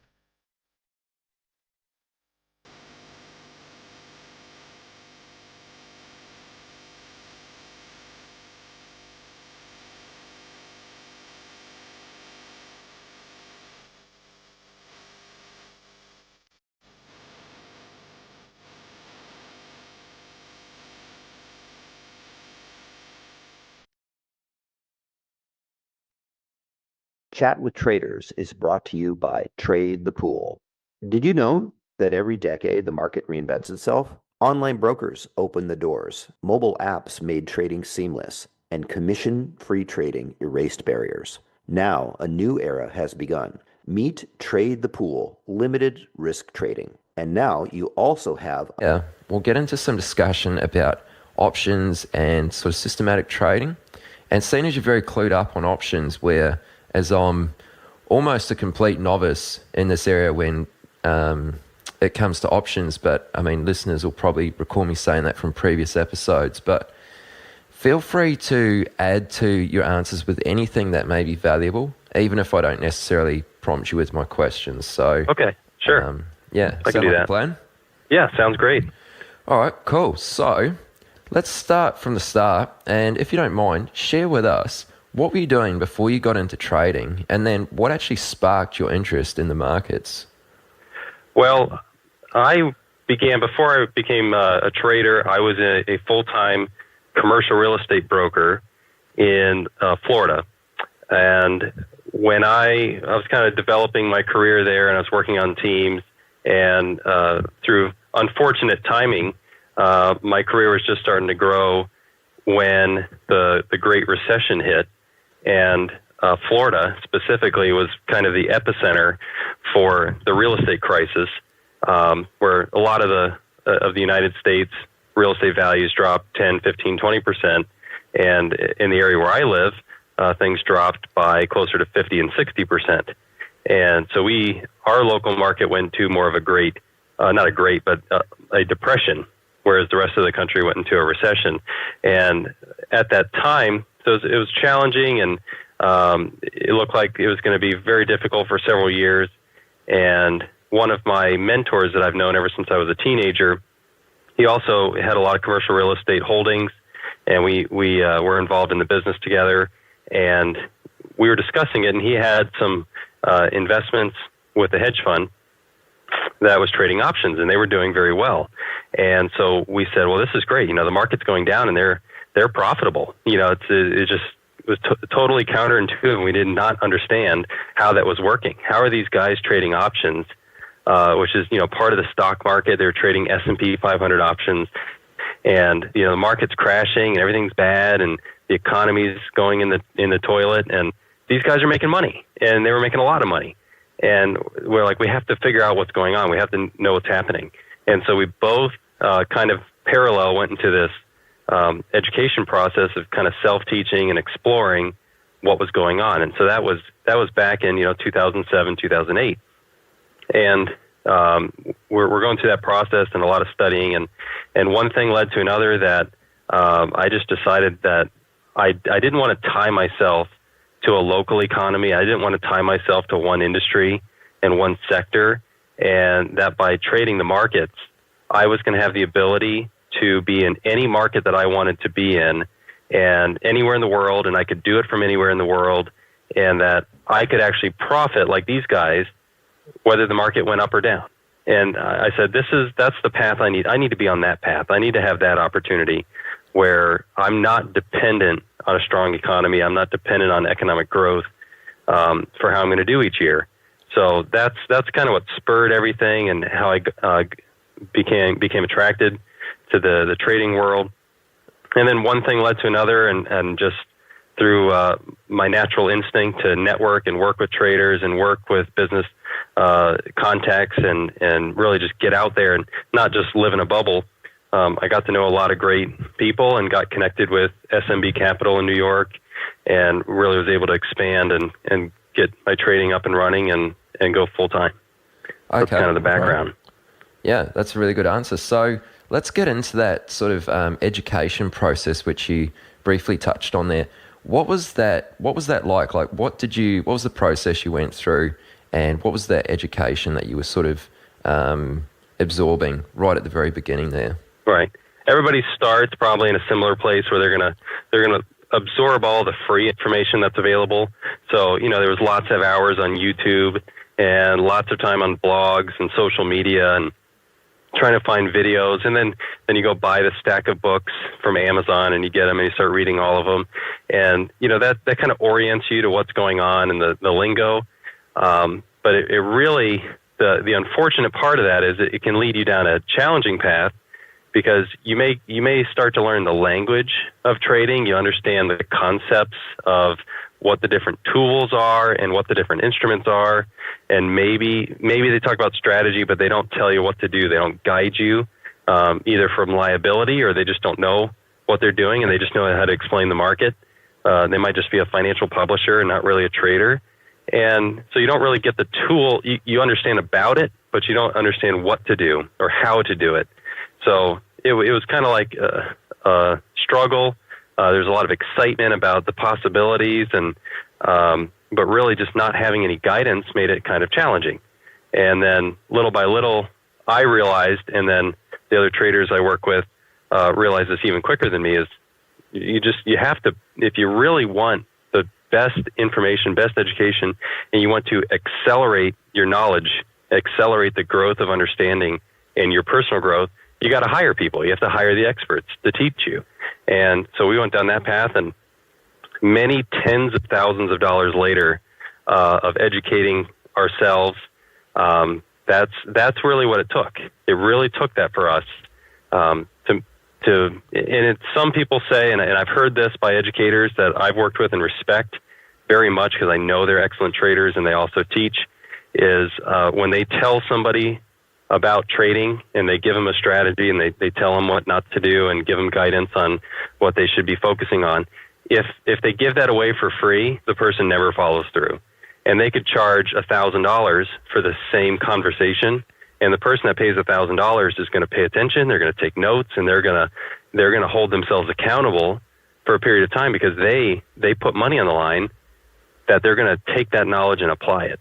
So that's what happened for us. We spent lots of money, different service providers, and the best education I've ever received was through SMB training, and that's why I stuck with them and really started to develop a relationship there so that I could take that information and kind of help share it with other people and help other people learn the way I did. Hopefully the right way, not spending too much time, trying to consume free information and think that's going to help them grow their trading business.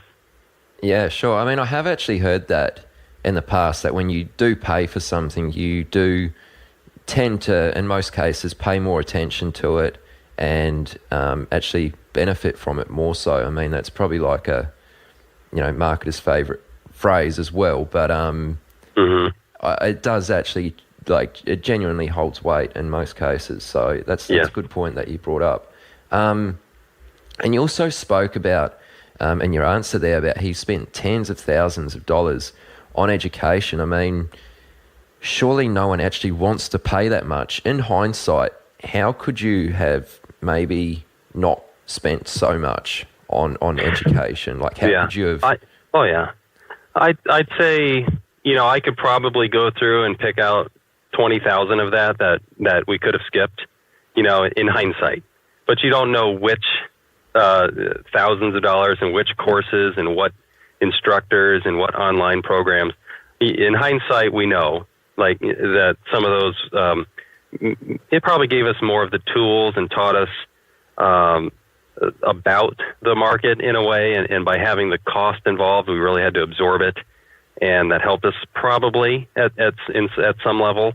But the parts that mattered, it's probably $3,000 or $4,000 worth of education after knowing the basics that really gave the tools that hard and fast, here's your training wheels. Just follow these guidelines, do exactly these steps from day to day. And, most people's personality, most traders' personalities aren't going to be able to live, following a very specific set of rules from day to day. But by starting that way, by doing it that way and letting a system work, you can realize that it's not about your intuition in the market. It really is about strategy. It's really about using things, doing things that make sense, doing things that work. And it's not about your ability to predict. Once you get past that and you stop thinking that the only way you're going to deserve a profit is by predicting, then that kind of frees you of that responsibility, and you know that you can just apply things that work in the right circumstances. So that's probably, tens of thousands is not I'm not going to say that's what it takes. That's not true at all. But I think it does take a few $1,000s of education to at least accelerate your process. Take somebody else's 10 years of experience and pain of developing how it works and let them teach you in a few hours. Let them show you or let them mentor you over a couple of months and just shortcut all of the trial and error and get to what works. Generate profits from it and then go from there and start developing your own ideas. But just trial and error alone that's how it becomes, you're going to be going against the odds for your success.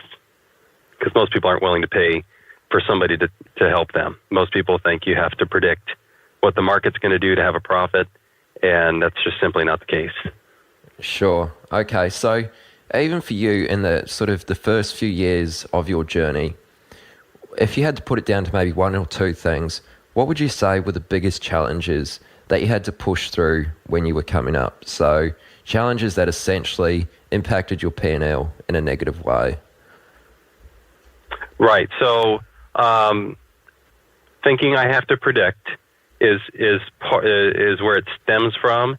And then the second part of that is when you're wrong, then you have no plan, because you say, well, I made the prediction. And I really feel in looking back at the early struggles, I really feel like I thought that if I didn't predict it right, I didn't deserve to change my mind and then, stop losing money.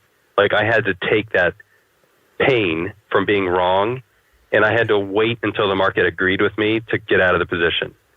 And that was probably the worst and most stressful times, where I went through a few different mouses where they'd get smashed and I have to go get another one and all that stuff. But now, knowing that it has nothing to do with predicting, and I don't have to feel like I earned a profit by guessing what was going to happen correctly, that now it's more about adapting to what's going on and knowing the two different probabilities in every market, which is the trend and the range. If the trend is identified, then you can expect continuation in that trend. However, you have to respect the range as well. So if you're a little bit overbought in a bullish trend, you can't just say I have to be bullish because it's bullish. You can either be flat or a little bit less long, or maybe even a tiny bit short if you want. But really getting past thinking, well, we're overbought, the market has to go down, and that's the only way I'm going to make a profit this week. That there's a lot more ways to do that. So I want to make sure I answer the question fully. Early struggles, is that kind of what we're getting at? Absolutely, yeah. Challenges. So thinking I had to predict, not being willing to admit when I was wrong and get in the right direction again. Poor strategies, the wrong strategies on the wrong instruments. That's a big one. So frequently managed income trading styles on low-priced ETFs, that's just a recipe for disaster. So, if you have an iron condor or butterfly management strategy and you trade that on an ETF and you hear people talk about fixing and adjusting and managing their profiles, you say, okay, I get it. I'm going to use ETFs and I'm going to use an income strategy. I'm going to manage it frequently to make sure I keep it under control and wait till I trap the market. Well, you got two things right and one thing wrong. And the one thing wrong is you're using it on the wrong instrument, which means your commissions are going to be 1,000% more, give or take, whatever the exact number is. But you're spending 10 times as much on commissions for frequent management, which means you're running uphill with the wind in your face because you have to overcome very expensive commissions on that strategy. Whereas the same strategy on an index option has a better chance because your commissions are less. Or contrarian trading without risk management. That's, it's a, public, your show's heard by a lot of people, so I won't mention any names, but receiving guidance from people that were really more in the entertainment business than the trading business, that just expressing their opinions all the time and saying, I have the experience, I've done this for so long, and the market has to go down. And so it's just be short. That's it. That's the whole strategy. Is be short because the market has to go down. And when it doesn't go down, they're silent. They have nothing, no more guidance for you. And you're left to say, well, what am I supposed to do? And if you don't have the right strategy and you don't have somebody that is showing you whether or not they were even in that position, then you're left on your own. Now you're out there with, frustrated and you're waiting until you're right. So, being in the right strategies, having people that are actually showing you that they're doing what they're saying they think is going to happen, and giving you guidance as far as day to day, how to get out of it and what to do if things don't go the way they think. The best traders I know, I'm not saying they're the best traders in the world, but the best traders that I know at SMB, none of them think that they are going to be right. That's just it. That's all there is to it. They have an idea and they have a belief that they are skilled and have a good knowledge of the markets and that they're going to be right more than half the time. And really, it's going to be a number quite bigger than half of the time. But it's still, when they're wrong, they know I'm wrong. I'm done. I'm out of that one. And it doesn't mean I'm flipping my position. It means I'm wrong and I'm done. I'm out of that one. And you keep the loss small and you move on to the next one where when you're right, you can have the big win. So it's just some of those kind of psychological things and strategic things where there's so many ways to approach the market that if you just have the wrong combination, you're going to be struggling. So just having the right combination of strategies and psychology to make sure that you have the ability to control your losses when you're wrong and, have the good sized wins when you're right. Sure. Okay. No, that's a really great answer, Andrew. And something I'd like to go into a little bit deeper on what you mentioned there. And it comes up now and then is why you shouldn't predict, you shouldn't try and predict the market. But I mean, no one knows what the next one or X number of bars on the right-hand side of their chart are going to be. So what do you mean by you shouldn't try to predict? Because obviously when you execute an order, you're either anticipating that it's going to go up or it's going to go down, and hopefully in your favor, either direction. Could you just expand on that, the reasoning on and the mindset of predicting? Sure. And this is going to get into just semantics, but hopefully that by going through that, maybe the psychology will come through. If you feel like you are constantly predicting, or if it sounds like predicting, like the market's currently wrong and it has to do this, or this announcement's going to come out and this is what's going to happen. And you basically position yourself with one scenario. If I'm right, I'll be profitable. If I'm wrong, I will lose. If that's the case, then you're going to, especially, and some people don't even go as far to say if I'm wrong, because they just don't think it's possible. They say there's just no logical way that I'm wrong about this, and this is what has to happen, and I have to be in that direction because it's the only thing that makes sense. And they go for it. And if it doesn't work out, it's like their world falls apart, and they don't they freeze. It doesn't make any sense why it didn't happen the way they thought. Then they have no plan of what to do after that. Now we'll go into the part where you're saying you do have to have some kind of bias. You do have to make some kind of assumption about what's going to happen. Well, in options trading, you don't have to make that distinction. You literally can have no directional opinion in options trading and go from that point. Your only opinion may be whether or not volatility will expand or contract in the short term. But even that is not going to be, that's only going to impact in the short term, but not the trade itself.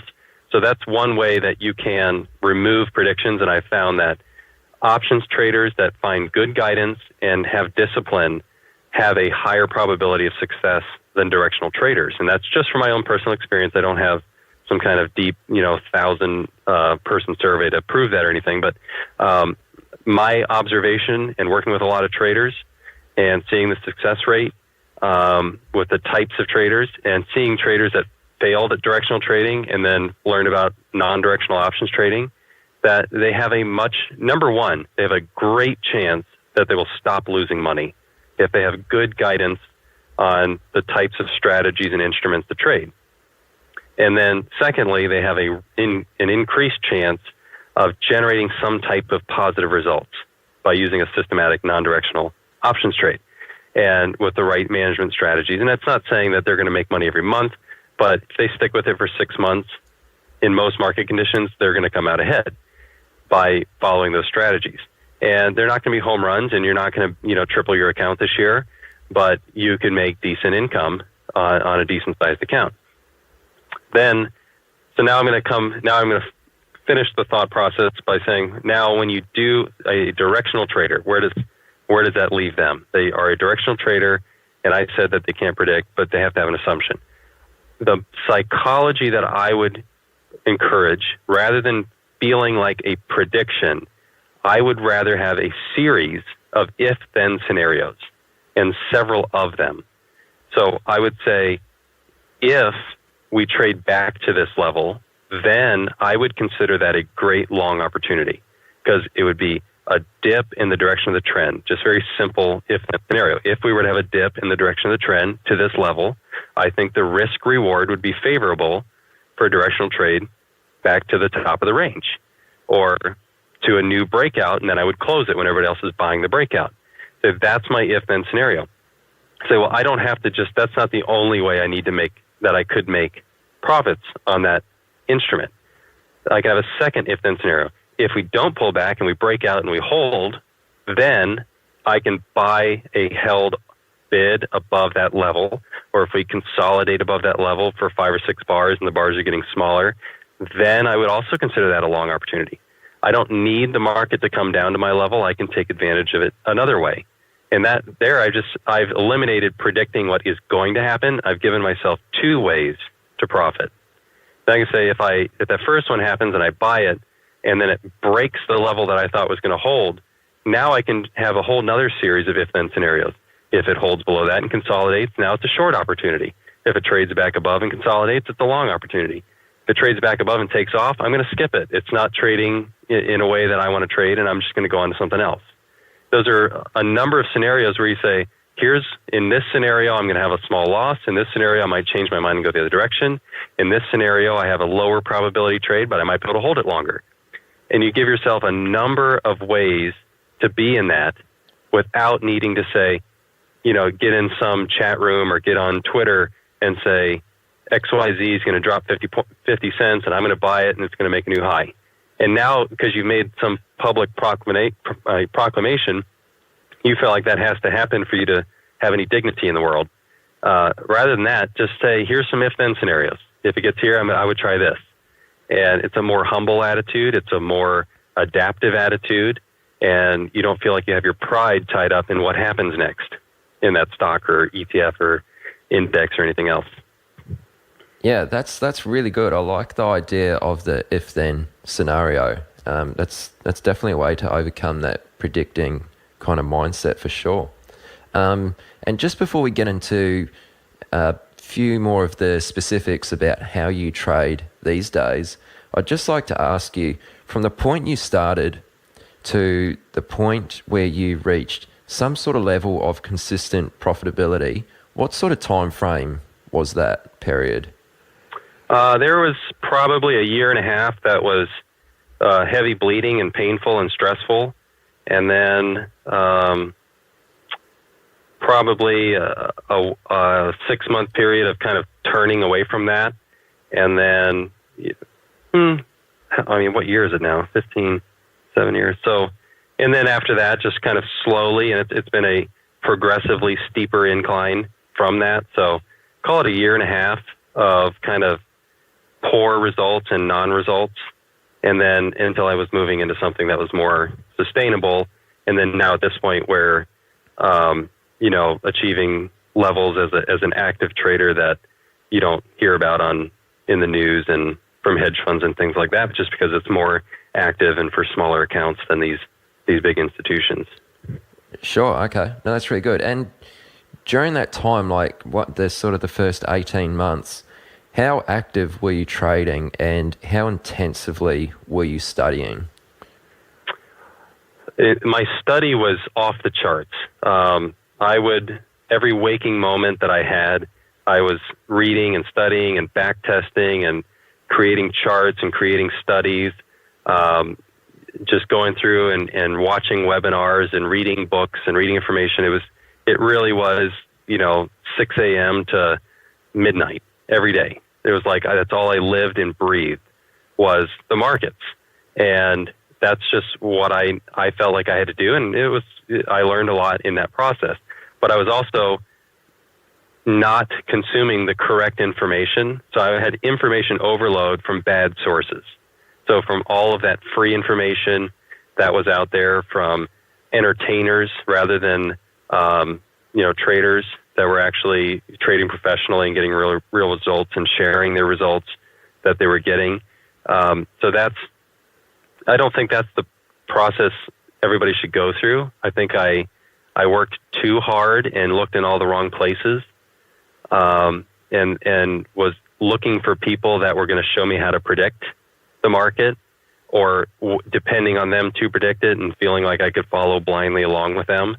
That just, none of that worked out very well. The study was very intensive and the activity was pretty active, probably 5 to 15 trades a day, sometimes more than that, which would have been a bad thing because I would not have been trading strategically. So moderate amount of trading. I wasn't trying to scalp or day trade or find the hot stock of the day or anything like that. I was just probably over managing options trades in the wrong instruments. The commissions were through the roof, really eating into any chance I would have had of making profit, even if I knew what I was doing. All those mistakes, that's kind of what it looked like. So while I was working hard and feeling like the harder I worked, the worse it got. And so at some point I kind of backed off and said, I'm looking around, and as I was getting into the SMB world and I started seeing these traders that had full-time careers and were basically bought 3 courses and learned for a few months, they got to the point of profitability. I said, well, what's going on here? These guys, they trade like 3 times a week and they're doing well. I don't understand this. So that's when I kind of adapted that mentality and got into a little bit calmer state and learning how to trade that way, and it was doing well. Okay, sure. And just real quick before we move on, while you're studying from say 6 a.m. till midnight most days, you obviously didn't have a job during that period. So what were you doing for an income? So that was with the group. I was doing some other consulting, and because my background is marketing, so I would do marketing consulting.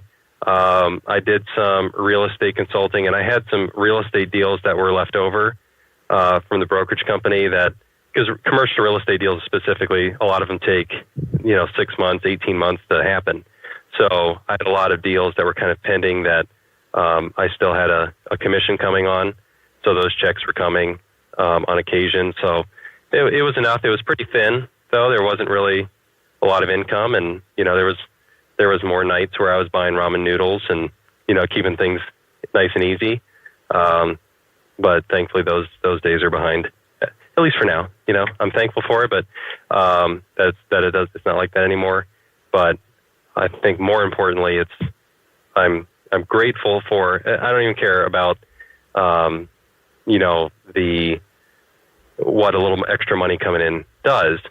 Mike Bellafiore says he talks to young traders and developing traders and says, what do you think the greatest part of trading is? Why do you think we do this? And they say, the money. And they try to come up with like a deeper answer because they know that's what he's getting at. So like financial freedom and taking care of your family and things like that. He's like, yes, all of that's good. All of that's great. But you could do that anything. You could go out and get a master's degree and be an engineer and do something else. You could get all of that in some other job and industry. So why is it trading though? Why is it trading? And like, it's freedom and you can make more money and this and that. And Mike, he lets them go on and give all their answers, and he's very consistent in his responses. This is something where it's very challenging and most people don't make it. So when you can achieve and you can get to that point where you say, I went through the rigors and I went through that process and the learning process, and now I can actually do it. And there's that achievement level. It's more of an analogy for a professional athlete that has to work hard to get to a certain level. And, some people call it, you can almost call it like the gamification or the sport of it. That's the part that I'm really enjoying right now, is that confidence. That's something I used to look at and have no clue and used to kind of pound back on me and was challenging. Now I can navigate it from day to day and actually feel like I'm on the right side of things. And it took a long time to get there, but I really enjoy that. Are you ready to get serious about trading? Then join Tasty Trade, Investorpedia's best platform for options trading in 2026. Stocks, options, futures, and more. Tasty Trade has everything you trade, all in one platform. Get low commissions, including 0 commission on stocks, so you can keep more of what you earn. Tasty Trade is packed with advanced charting tools, backtesting, a pre-built strategy selector, risk analysis tools, and more features to help you trade smarter. See equities and derivatives with high trading volumes, dividends, upcoming earnings reports, and more with their pre-built watch lists. Or create a custom watch list to keep an eye on the companies and sectors that matter to you. Manage your positions with speed and precision using active trader mode, one-click trading, and smart order tracking. Plus, Tasty Trade's stellar trade desk team offers live support during trading hours if you need it. Visit tastytrade.com/chat for more info. Tasty Trade Inc. is a registered broker-dealer and member of FINRA, NFA, and SIPC.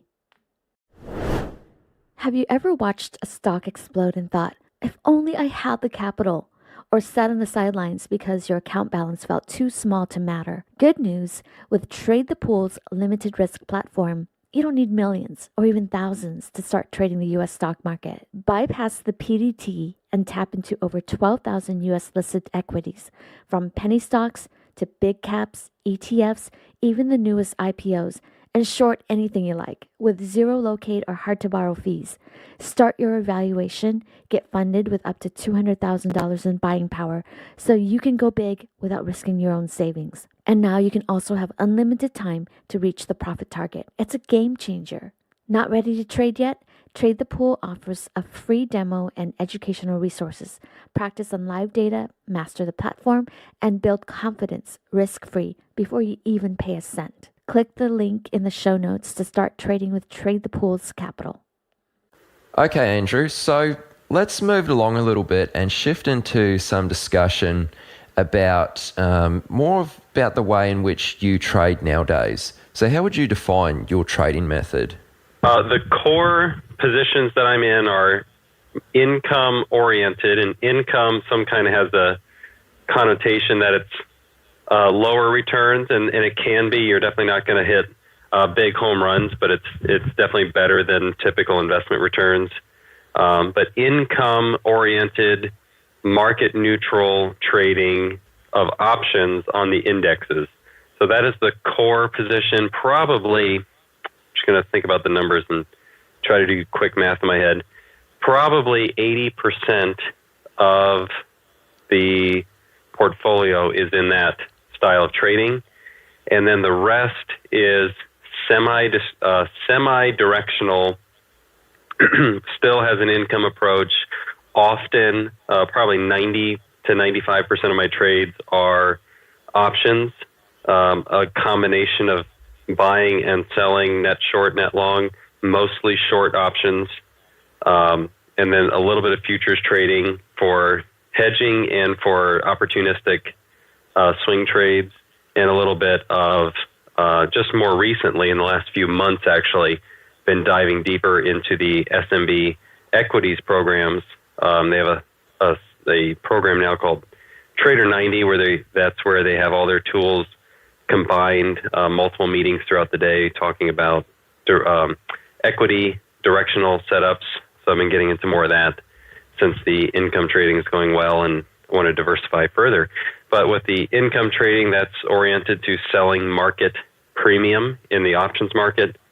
You have the edge of time decay, which is the one component to options trading that kind of allows you to trade with the wind at your back. If you believe in trend following, you can believe in the trend following of premium decay, which is that it's a constant in the market, and then you just have to mitigate the other risks in that trading. And that's where I orient a lot of my trading to, and that is a probably a steeper learning curve to understand initially, but ultimately when you get through that, a little bit longer learning curve of how those different aspects work together. Options trading is very much 3- and 4-dimensional rather than directional trading, which is 2-dimensional. You can always call it 3-dimensional. You have up, down, and then over time. With options trading, you have volatility and implied volatility considerations and different Greek measurements and things like that. But once you get through that learning curve, then options allows you to have a higher probability of success as you trade from day to day and month to month. So that is basically the style I'm in. I do sell a lot of weekly premium. That took a long time to master because it is a very volatile market. So I do not recommend you hop 2 feet first into the weekly options market without a lot of experience in trading, probably starting with monthlies. Prefer liquid instruments that I can manage actively, but making sure I get enough premium. So there's a lot of criteria involved in making sure you find the right opportunities in the weekly selling market. With individual stocks, I buy options because they are a little bit more erratic and can move faster and further than an index. So I like to buy weeklies on individual stocks based on the defined trend, pullbacks in the trend, consolidations within a trend, things like that. So that's kind of the mix that I have going on right now, but mostly that monthly contracts, index, options trading right now. Okay, sure. So if you could, for those who might have no idea about the income aspect of options trading, how would you sort of just describe that and just explain that to someone? Actually, it's good timing you asked me that, because just earlier today I was talking to Seth and then a gentleman, Mike Eisner at SMB. We had a conference call and we were discussing that exact topic, because we want to bring some of our newer options programs that are really based on very, I'm going to call them simple strategies, and it's not because they have a lower probability of success or any other factor that makes them less attractive. They're just simple to understand. And we were just discussing on how do you describe this to somebody that doesn't know the options market.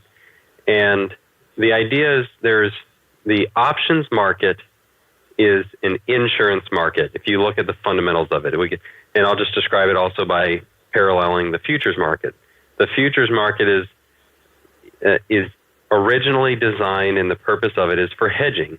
So if you own a bunch of stocks and you want to short-term lock in the price of those stocks, but you don't want to, say you have a basket of 100 stocks, and they're all different places, and let's say this is back in the old days when they were actually stock certificates, and it was a big to-do to go figure out how to sell all your stock because you thought the market was due for a correction, it was crashing, maybe it was up a lot, so you want to hedge. Whatever that circumstance is, the process of selling was so cumbersome that it was easier to go to the futures market and sell a few futures contracts and have a synthetic hedge. You synthetically reduced your exposure to directional conditions in the market. The options market comes a step further and uses a variety of contracts, calls and puts, that you can buy or sell, and then combinations of those. And it basically creates that same hedging opportunity. You can sell calls, which would limit your upside, but it says if the stock or index rises above this price at or before expiration, then I would have the obligation to dispose of this asset at that price to the person that bought the call from me. And then if you buy the put, or if you sell a put, if the market drops below the put contract at or before expiration, then you could be under the obligation to buy the stock or asset at that price from the person that bought the put from you. So, and then you can be on the other end, you can buy. So you'd have the right to execute that contract, but you wouldn't be obligated to do that. So once you get past, that's where the learning curve is. You have to get all of these contracts and long and short puts and calls, premium, buying premium versus selling premium. Once you get through all that, the simpler analogy is it's just like an insurance company. There's the insurer, and then there's the insured. The insurance company is selling insurance premium.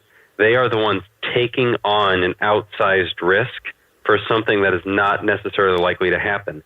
And they do it in the right amount of size, and they do it in a diversified way that they have an edge and they have a good business model. And in fact, as the insurance buyer, you hope they do. You hope they have the capability to fulfill their obligations because you need to be protected in your specific circumstance. So maybe a trader, maybe a highly leveraged investor can own a lot of shares of certain companies that they feel strongly about fundamentally on the long side. However, earnings announcements are coming up, or there's just maybe they have a nice profits kind of run away from the mean in their favor, and they want to defend the position, but fundamentally have no reason to sell it. So they can go to the options market and buy puts. And they can put a floor on how much risk they have. And that floor is not a stop loss. The stop loss If it touches that price, you're out. It's done. Your stock is taken away from you. The position is closed, and if it immediately spikes back up in your direction, you're out of the position. You've lost it. So your way of defining risk is a limited opportunity, because if it touches that point any time while the trade is open, you're out of the stock. But if you buy a put, you can own the right to sell it at that price, but you don't have to sell it at that price until expiration. And at expiration, you can either exercise your right, or you can roll the contract, meaning you close that month because it's expiring and you go buy a put in a different month. And that's a way to defend your position without using a stop loss. And it's very common to do that because it adds a little more flexibility. Now, all the benefits of that, the other side of the coin is that happens at a premium. You have to pay a premium value. When you study it, it's called extrinsic value. It's called options premium. In that, it's just like insurance premium. You have to pay for the right to be covered. And so you pay that extra value. So if you don't use it, that premium goes away. It goes to zero at expiration. So if you buy a 1 month put, it expires a month from now, and you pay $1 per share for that put for a $150 stock, you're going to lose 0.75% on that stock value to defend that position. But if it drops 20% overnight, you're going to lock in, you're going to minimize, and you're going to reduce your exposure. Say the put you bought was 5% below the stock price, and it opens up down 20%. You are capped. You do not lose more than 5% plus the cost of the put. So you would lose 5.75% instead of 20%. And that's the purpose of the options market. Now, if you go in and you are an options seller and you know how to combine various options positions and hedge those, you can actually bet in both directions of the market at the same time, and you have the middle of that position, which is premium decay in both directions, where you either own puts and sell more premium below it, or you can sell calls and sell puts. That increases your odds because usually an options buyer is going to buy in one direction or the other. But if you bought in both directions, you'd be over-insuring, statistically speaking.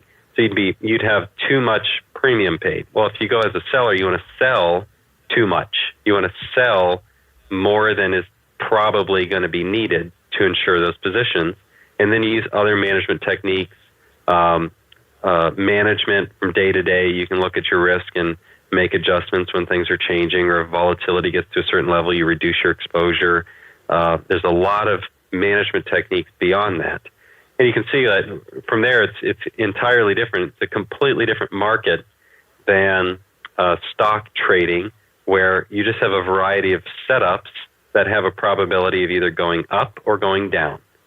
And then that's your directional exposure. It's a very 50-50.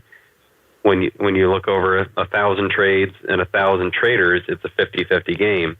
Whereas a trader with excellent experience and guidance and using a good system or good strategy is going to be better than 50%. An options trader can pretty much day one with a good system can become 60 or 70% profitable. And they can use management techniques that keep their risk reward very favorable as well. But you have to get through that learning curve of how the options market works. And without the proper learning curve, you have a lot going against you, because there is an outsized risk involved in the options market that the brokers, the market allows you to take amounts of risk that they would not allow you to take on a pure stock trade. So that's a risk that has to be understood and has to be studied very well, or else you could be walking into a lot of pain in the options market. Okay, that's excellent, Andrew. Thanks for really expanding on that. That's excellent. So while options are, of course, your weapon of choice, the way in which you trade options, I believe, is fairly systematic. So if you could describe to us what extent is your approach systematic, and are there still any discretionary aspects to this? I worked for a very long time to develop systems through a combination of underlying market statistics and signals for both the trend as well as mean reversion. And then I also did a lot of systematic study of option strategies, so different management techniques, selling different strikes with different times expiration, different frequency of management, different ways of looking at directional risk and hedging that from day to day. And my first experience with SMB was as a student, and I was actually taking a course. I'm going to call it a course, but at the time I took it was not a course. It was actually, I asked them, I called up and I talked to Steve Spencer, co-founder, and I said, is anybody there? Could they train me on developing trading algorithms? And he said, let me get back with you. So, and then he got back with me and said, we have an algorithm trader here. He develops systems, and he is developing systems and signals and indicators for the firm, and he would be willing to do a training. So I actually went up to SMB, and this is part of where my, that adding up to my, a little bit more expensive learning experience than most traders go through. But I think it was 10 days I actually spent there the first time on the desk working with Rick Martin, their algorithm and systems trader and trading developer. And that's where I started to learn a lot about the systematic approaches, very rule-based, combining a lot of the tools that you see. So if you see an indicator and you see a system, you can actually just take all of that information and combine it into one set of rules and automate a backtest, automate a report that would tell you how well that would do and what the statistics behind it were. And there are some very excellent algorithms and systems out there. To me, there's a lot of systems that you can develop a back test that has extremely great results, high probabilities of the historic trades working out, excellent equity curves, low drawdowns, big run-ups, doing very well. But when you dig down and you either randomize the information or you move it into the forward market, a lot of those systems break down and don't work. So as far as high probability trading, to be able to develop a fully automated directional system, to me it's just not my psychology. I spent a lot of time working on that, and I got a lot of benefits from it that I'll talk about in a second. But just as far as the study of it and applying it, to answer your question, do I use discretion? Discretion is a huge part of my execution trading and my trading decisions. I use systems to guide what I look at. I get signals and alerts on things that are worth trading for a variety of reasons, either pullbacks in the direction of the trend, liquidity, relative implied volatility, things like that, relative strength to the market, a lot of those things, general trendiness signals, consolidation signals on all instruments that I really like that work well and continue from back testing statistics all the way into taking those signals as a discretionary trade, seeing that the wind is really at my back. The trades get easier, the profits are more easy. I don't have to wonder about what's going to happen in the trade. I just know I have a good probability. I put the trade on. I have a reason to exit. I have a reason to take profit, and that's it. So on systems, I believe that studying systematic trading is very valuable. It's actually very valuable for an investor, somebody that's looking for much longer term holds using a systematic approach. Maybe it could even be a fundamental way of looking at the market and picking a portfolio. There's still a systematic way that Rick taught me, and then together, actually, a couple years later, we then developed a course together to kind of formalize that experience that I went through, which was kind of off the cuff, scheduled. He designed it. We got together and we had a 10-day one-on-one experience to study and learn all of this.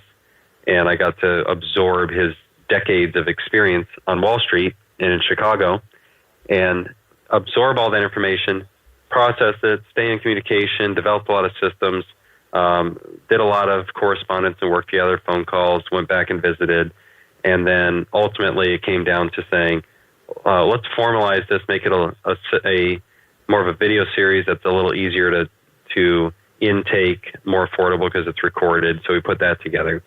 And in that, we actually, in that course, we had a couple-minute period that we talked about what we call the 7 steps to system success, which is whether it's a discretionary, really you can use it to analyze your own discretionary trading is one thing you can do with it. So you're basically analyzing yourself as the system, or you can analyze an indicator. You can analyze a management technique, a filtering system. Say if a filter generates that this is a stock we're trading for the day, and you can just see what the ending result for that day would be on each of those. But whatever it came out to be, these 7 steps are very useful for kind of measuring any type of trading, any style of trading. Yeah, okay. So those 7 steps which you just mentioned there, I've actually seen that video series and it was really well done. So would it be possible to ask you to briefly run through those 7 steps, just mentioning what each one is, along with just 1 or 2 real quick points? Yes, got it. The first, there's those 7 steps, and we have them in a specific order. And one of the first things I like to mention is when looking at this, and you can do this for any type of education, when somebody's giving you a list or a bullet point or a summary, you can say, why isn't something in this? And in this circumstance, I always like to point out the fact that the one that we have listed last is last for a reason. And it's without fail. Any system I talk about, one of the most common questions at the very beginning is accuracy. It actually, just today, we have the Options Tribe premium chat room. And the question came up today. We're talking about ratio straddles, where I sell premium at a ratio. So I have a directional opinion, but I also have a market neutral opinion, premium decay, stop losses, automated management, things like that. They're saying the first question, we're kind of bringing up that conversation again, and one of the first questions that got popped in was, and I'll kind of leave some suspense, I won't even tell you, but it was this last point. It's the without fail, it's so common to see the first question be asked is what we feel is one of the least important things to be concerned with in trading. So there's your suspense. So I'll save it for the end. The first one is risk. That is absolutely the first and most important thing. The first is the one at the end, but one of the top ones that's often discussed is what's the return? How much did it make? How much did it make last year? What's the average annual return? How much did it make per week? That's often the first question, is how much did it make? But we like to look at what is the risk? And there's multiple forms of risk. And the series is free. If you go to SMB Training, or actually I think you can just Google it. If you just type in 7 steps to system success, it probably, or you can, you're going to link to it probably. I'll put a link to it in the show notes. There you go. So if anyone wants a link, it'll just be at chatwithtraders.com/28. And the link will be just below the interview. So yeah, that'll be good. Yeah. You can go through that and see. But risk, we talk about total capital required to make the trade, average drawdown, average loss, cumulative drawdown, so that's a peak to trough measurement, looking at standard deviation of a loss. A lot of those types of measures, that's most important, because if you have 2 systems that both make 60% a year on average, and one has 5% drawdowns and the other one has 15% drawdowns. And I have actually a couple more examples where it even goes to the point of showing a system that made less but had a better ratio of drawdowns. When you apply leverage to that, or you randomize that information and you take the same statistics and you repeat it randomly through a program, it actually shows you that it's unreliable or it's less reliable. And when that happens, it means that's something you can't scale up. Nobody's trading because they want to make another $1,000 a month. Everybody that's ever gotten into trading, no matter how small they start, it's without fail. If you know how to do it, you're going to open up an Excel sheet and you're going to do some kind of compounding interest calculation to figure out how quickly you're going to be able to trade bigger so you can make more. And if you don't fully know and understand risk as a mathematical figure in your trading, all of those dreams of compound interest are going to turn into nightmares because you don't understand the big drawdown that's coming. And you have a couple of good weeks or a couple of good months, so then you ramp up your size, and you don't know when that risk that you could have defined by your strategy, that it was going to hit you down too far. So you shouldn't have ramped up so quickly. You should have ramped up a little slower, considering the risk that was probably coming. They do this at SMB on the options desk. They're doing very well. The market's been excellent for market neutral options trading. But the reality is, their flash crash is coming. A 2008 is coming, and August 2011 is coming, and which are the harder times. And there's going to be a drawdown month. So they're always taking that into consideration on their trade size, not just ramping up the next month because last month was good. They know the pending risk. They know what's going to happen. And so that's how you pick your trade size and how big you're going to trade and what your expectation is. The second one is reward. You do have to have a positive belief and a positive mathematical and statistical outlook that you're going to have trading profits. So, and they need to be proven by looking back in time at what you've been doing, and they need to be proven in a simulated environment, and they need to be proven forward in the real world. And if you're not getting a reward, if there's not profits, you need to really, don't let psychology say, well, eventually it's going to start working, or I'm going to start tweaking things that I've never considered before and think that's going to make the difference. You have to have a positive expectation of profits. The third one is actually the term expectancy. So I kind of said expectation, but expectancy is an actual math formula that's used for your average win, your average loss times the number of each of those. And that comes down to an expectancy number. It's a very simple calculation that we could almost put this as, I can almost move this up to number one because it's such a valuable number, and there's so many other figures that systematic traders use as far as cumulative average returns, Sharpe ratio, standard deviation of returns, etc. Cumulative or expectancy is a simpler and very straightforward figure that also has the benefit where when you have a single trade on, while that trade is on, it's very, very difficult to think about the fact that this is 1 out of 1,000 trades. There's going to be 1,000 entries and exits that you're going to experience on a system or through some approach to the market. And when you look at each trade as if whether or not this one works out, or whether if 60% of the next 10 trades or 80% of the next 10 trades work, that has some kind of weight on the system. When the reality is it's over 1,000, you need to know that every time you pull the trigger, that you're not going to achieve a specific return that is your expectancy number, but you need to psychologically say, as long as I do this right, as long as I follow my rules, as long as I do what I'm supposed to do with this trade, I need to just know that I'm racking up my expectancy number. That every time I do it right, I just say, I earned $23 on this trade because that's my expectancy in this system. Whether or not you lost 10 or you made 60, it doesn't matter. You say my expectancy is $23 per trade, and that's the psychology you have behind using expectancy rather than how often you're right. The fourth one is volatility, which is not necessarily the volatility of the instrument you trade, but it's actually the volatility of returns. So it's basically it's not simple math, but it is simply proven with math that if you have less volatility of returns, so fewer of your trades are outliers. Most of your profits aren't generated from 1 or 2 big wins, and you don't have these sudden larger losses than usual. When you can eliminate those, you have less outliers, you have a better probability of that system working for years and years to come.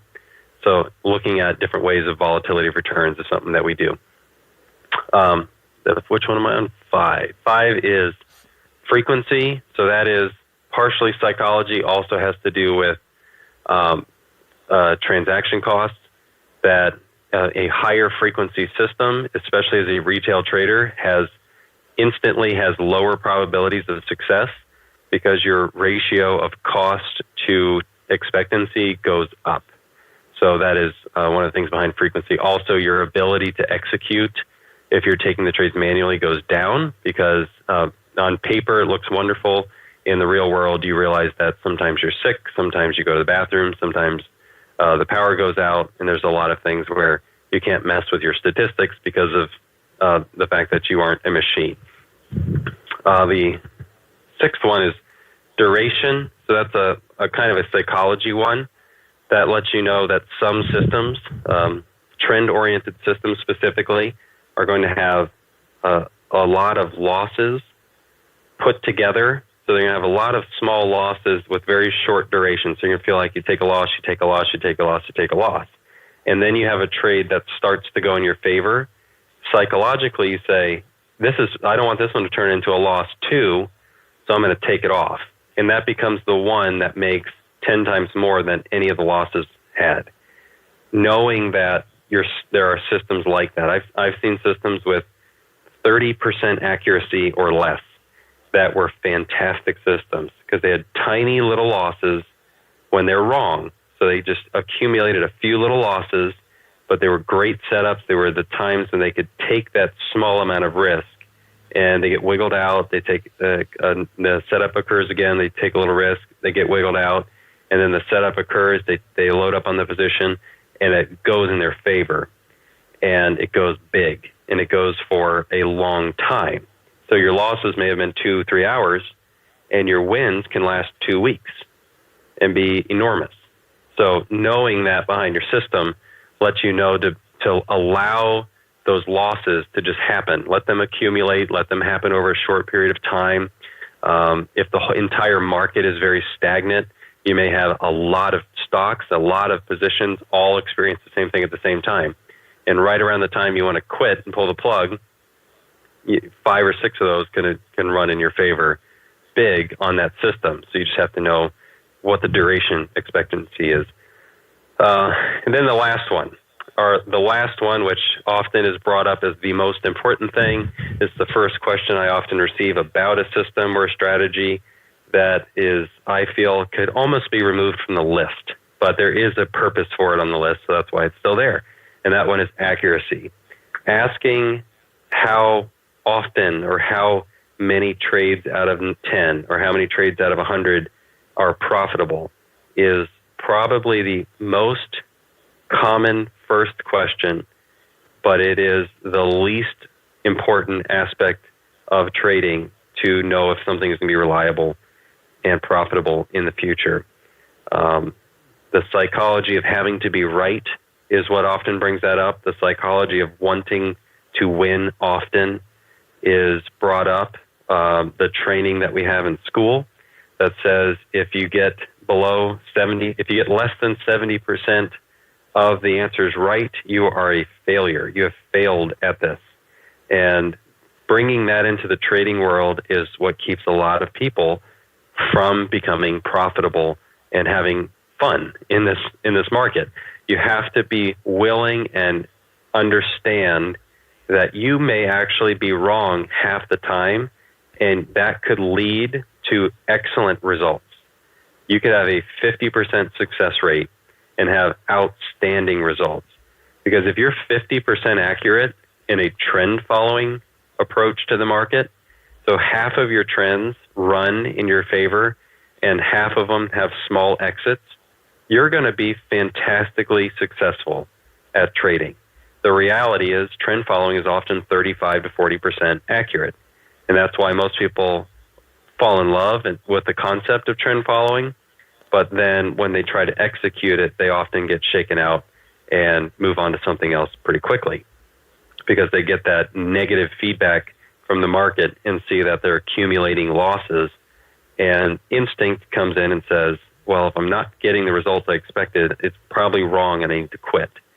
But the reality is you just didn't have the right expectation of how that was going to work out. You probably were misled into being only shown great examples of when something worked, or being shown 2 things that didn't work and 5 things that did. And that sets you up for that expectation that if you do this, you're going to win more often than when you're wrong. And the reality is, it's probably not that way. It's probably 7 losses and 3 wins, or 6 losses and 4 wins. That's probably how it is. And you may actually enter where you have 10 losses in a row, or 1 out of 10 works. And that's not enough data to consider something invalid. You have to look at more information than that. So those are the 7 steps in a very abbreviated way. The entire video series that you can opt in and get for free explores that over, I think it's either 7 business days or 7 calendar days that you get those. There's a video and kind of an article that goes with each one of those.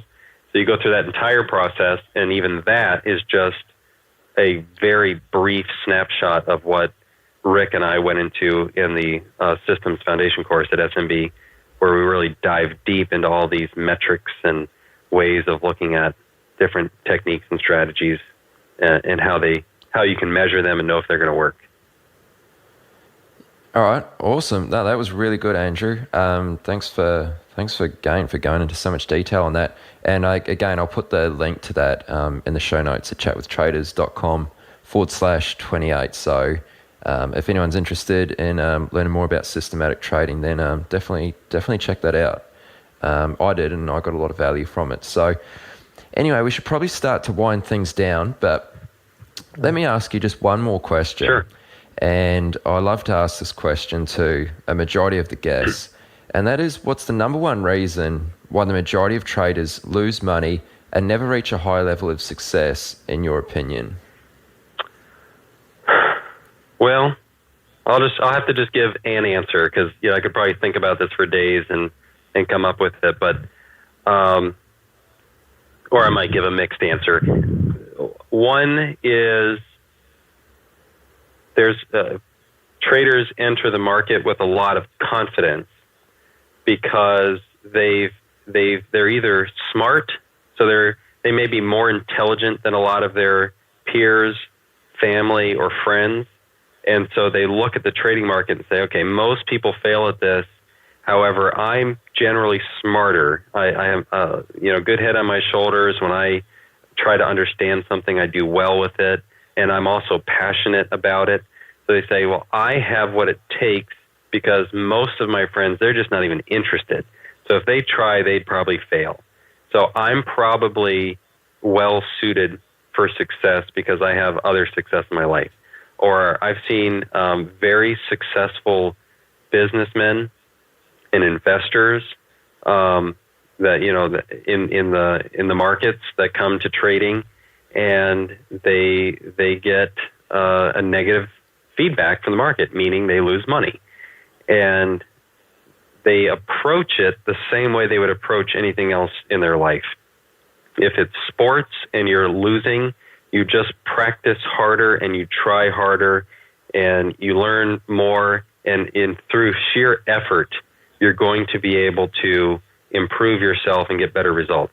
In business, you can work longer hours and you can cut your prices, and you can make decisions that you control how you're going to fix it. And you get positive results from that in other areas of your life because you overcome what's going on and you make it work. And traders, those that are attracted to trading, often have that mentality and characteristic. Then you come to the market, and you have to learn very, very quickly that your willpower has no place in the markets. Your willpower to say, I am going to hang on to this trade until I'm right. I'm going to will this system to work. I'm going to will this trade to work. And you just say, I know I'm going to be right. And you take that approach to the market. The worst thing that can happen is that you get rewarded for that a few times. So you call the top in something that's high flying or up big for the day. You call the top and it drops right away. Say, oh, that's great. That should have taken a bigger size. Then it happens again. and you do it again, a little bigger size, and oh, that was great. And you don't even realize the whole market was consolidating, so every pop was faded. And then all of a sudden, the December rally comes and the market breaks out. You say, well, I've been conditioned. I know it works. I'm going to short this thing. And then it takes off. The whole market goes up 6%. Your stocks go up 11%. And the whole time you're just trying to will it. You're trying to study. You're trying to figure out why it should go down, why it's got to work out, why you're right.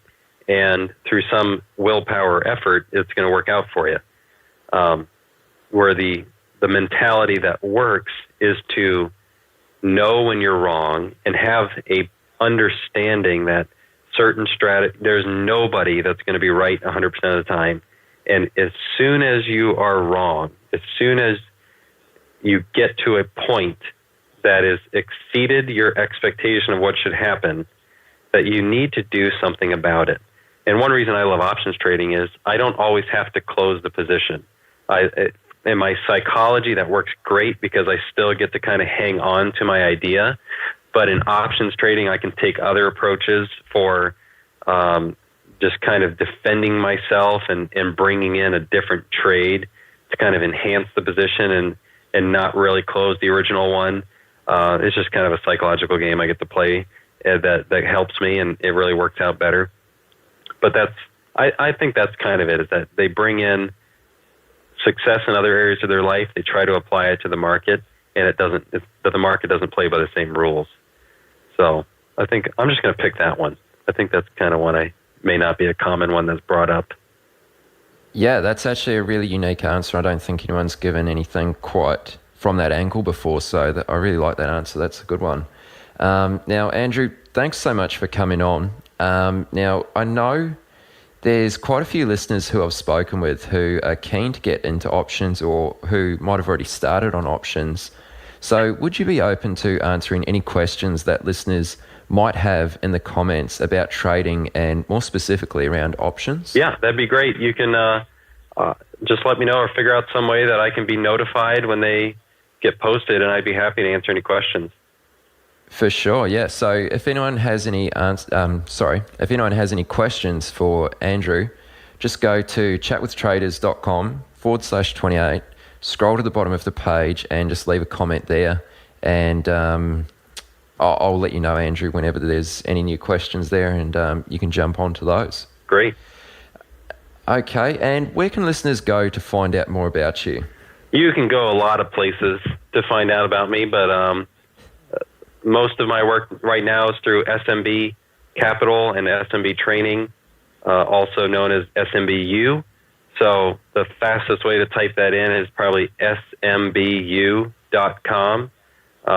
You can also get me on Twitter.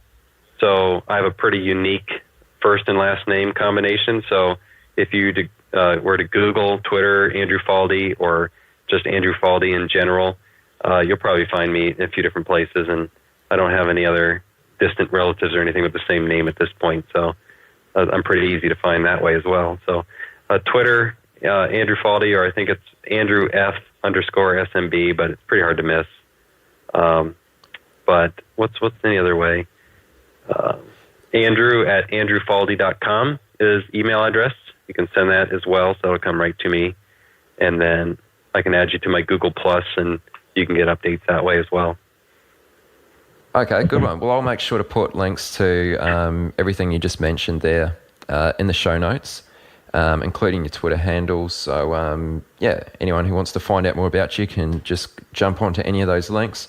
And like I mentioned, I'll also put a link to the video series that you created about system trading. All right, Andrew. Well, thanks so much for coming on the show today and sharing plenty of valuable pointers with everyone listening. Have an awesome week, and let's stay in touch. All right, you're welcome. Thanks a lot for having me. Thanks, Andrew. You've come to the end of this episode of Chat with Traders, but don't worry, more great episodes are on the way. To stay updated with each great new episode, be sure to subscribe to the podcast in iTunes, and we'd love it if you leave us a rating and review. We'll see you next time on Chat with Traders.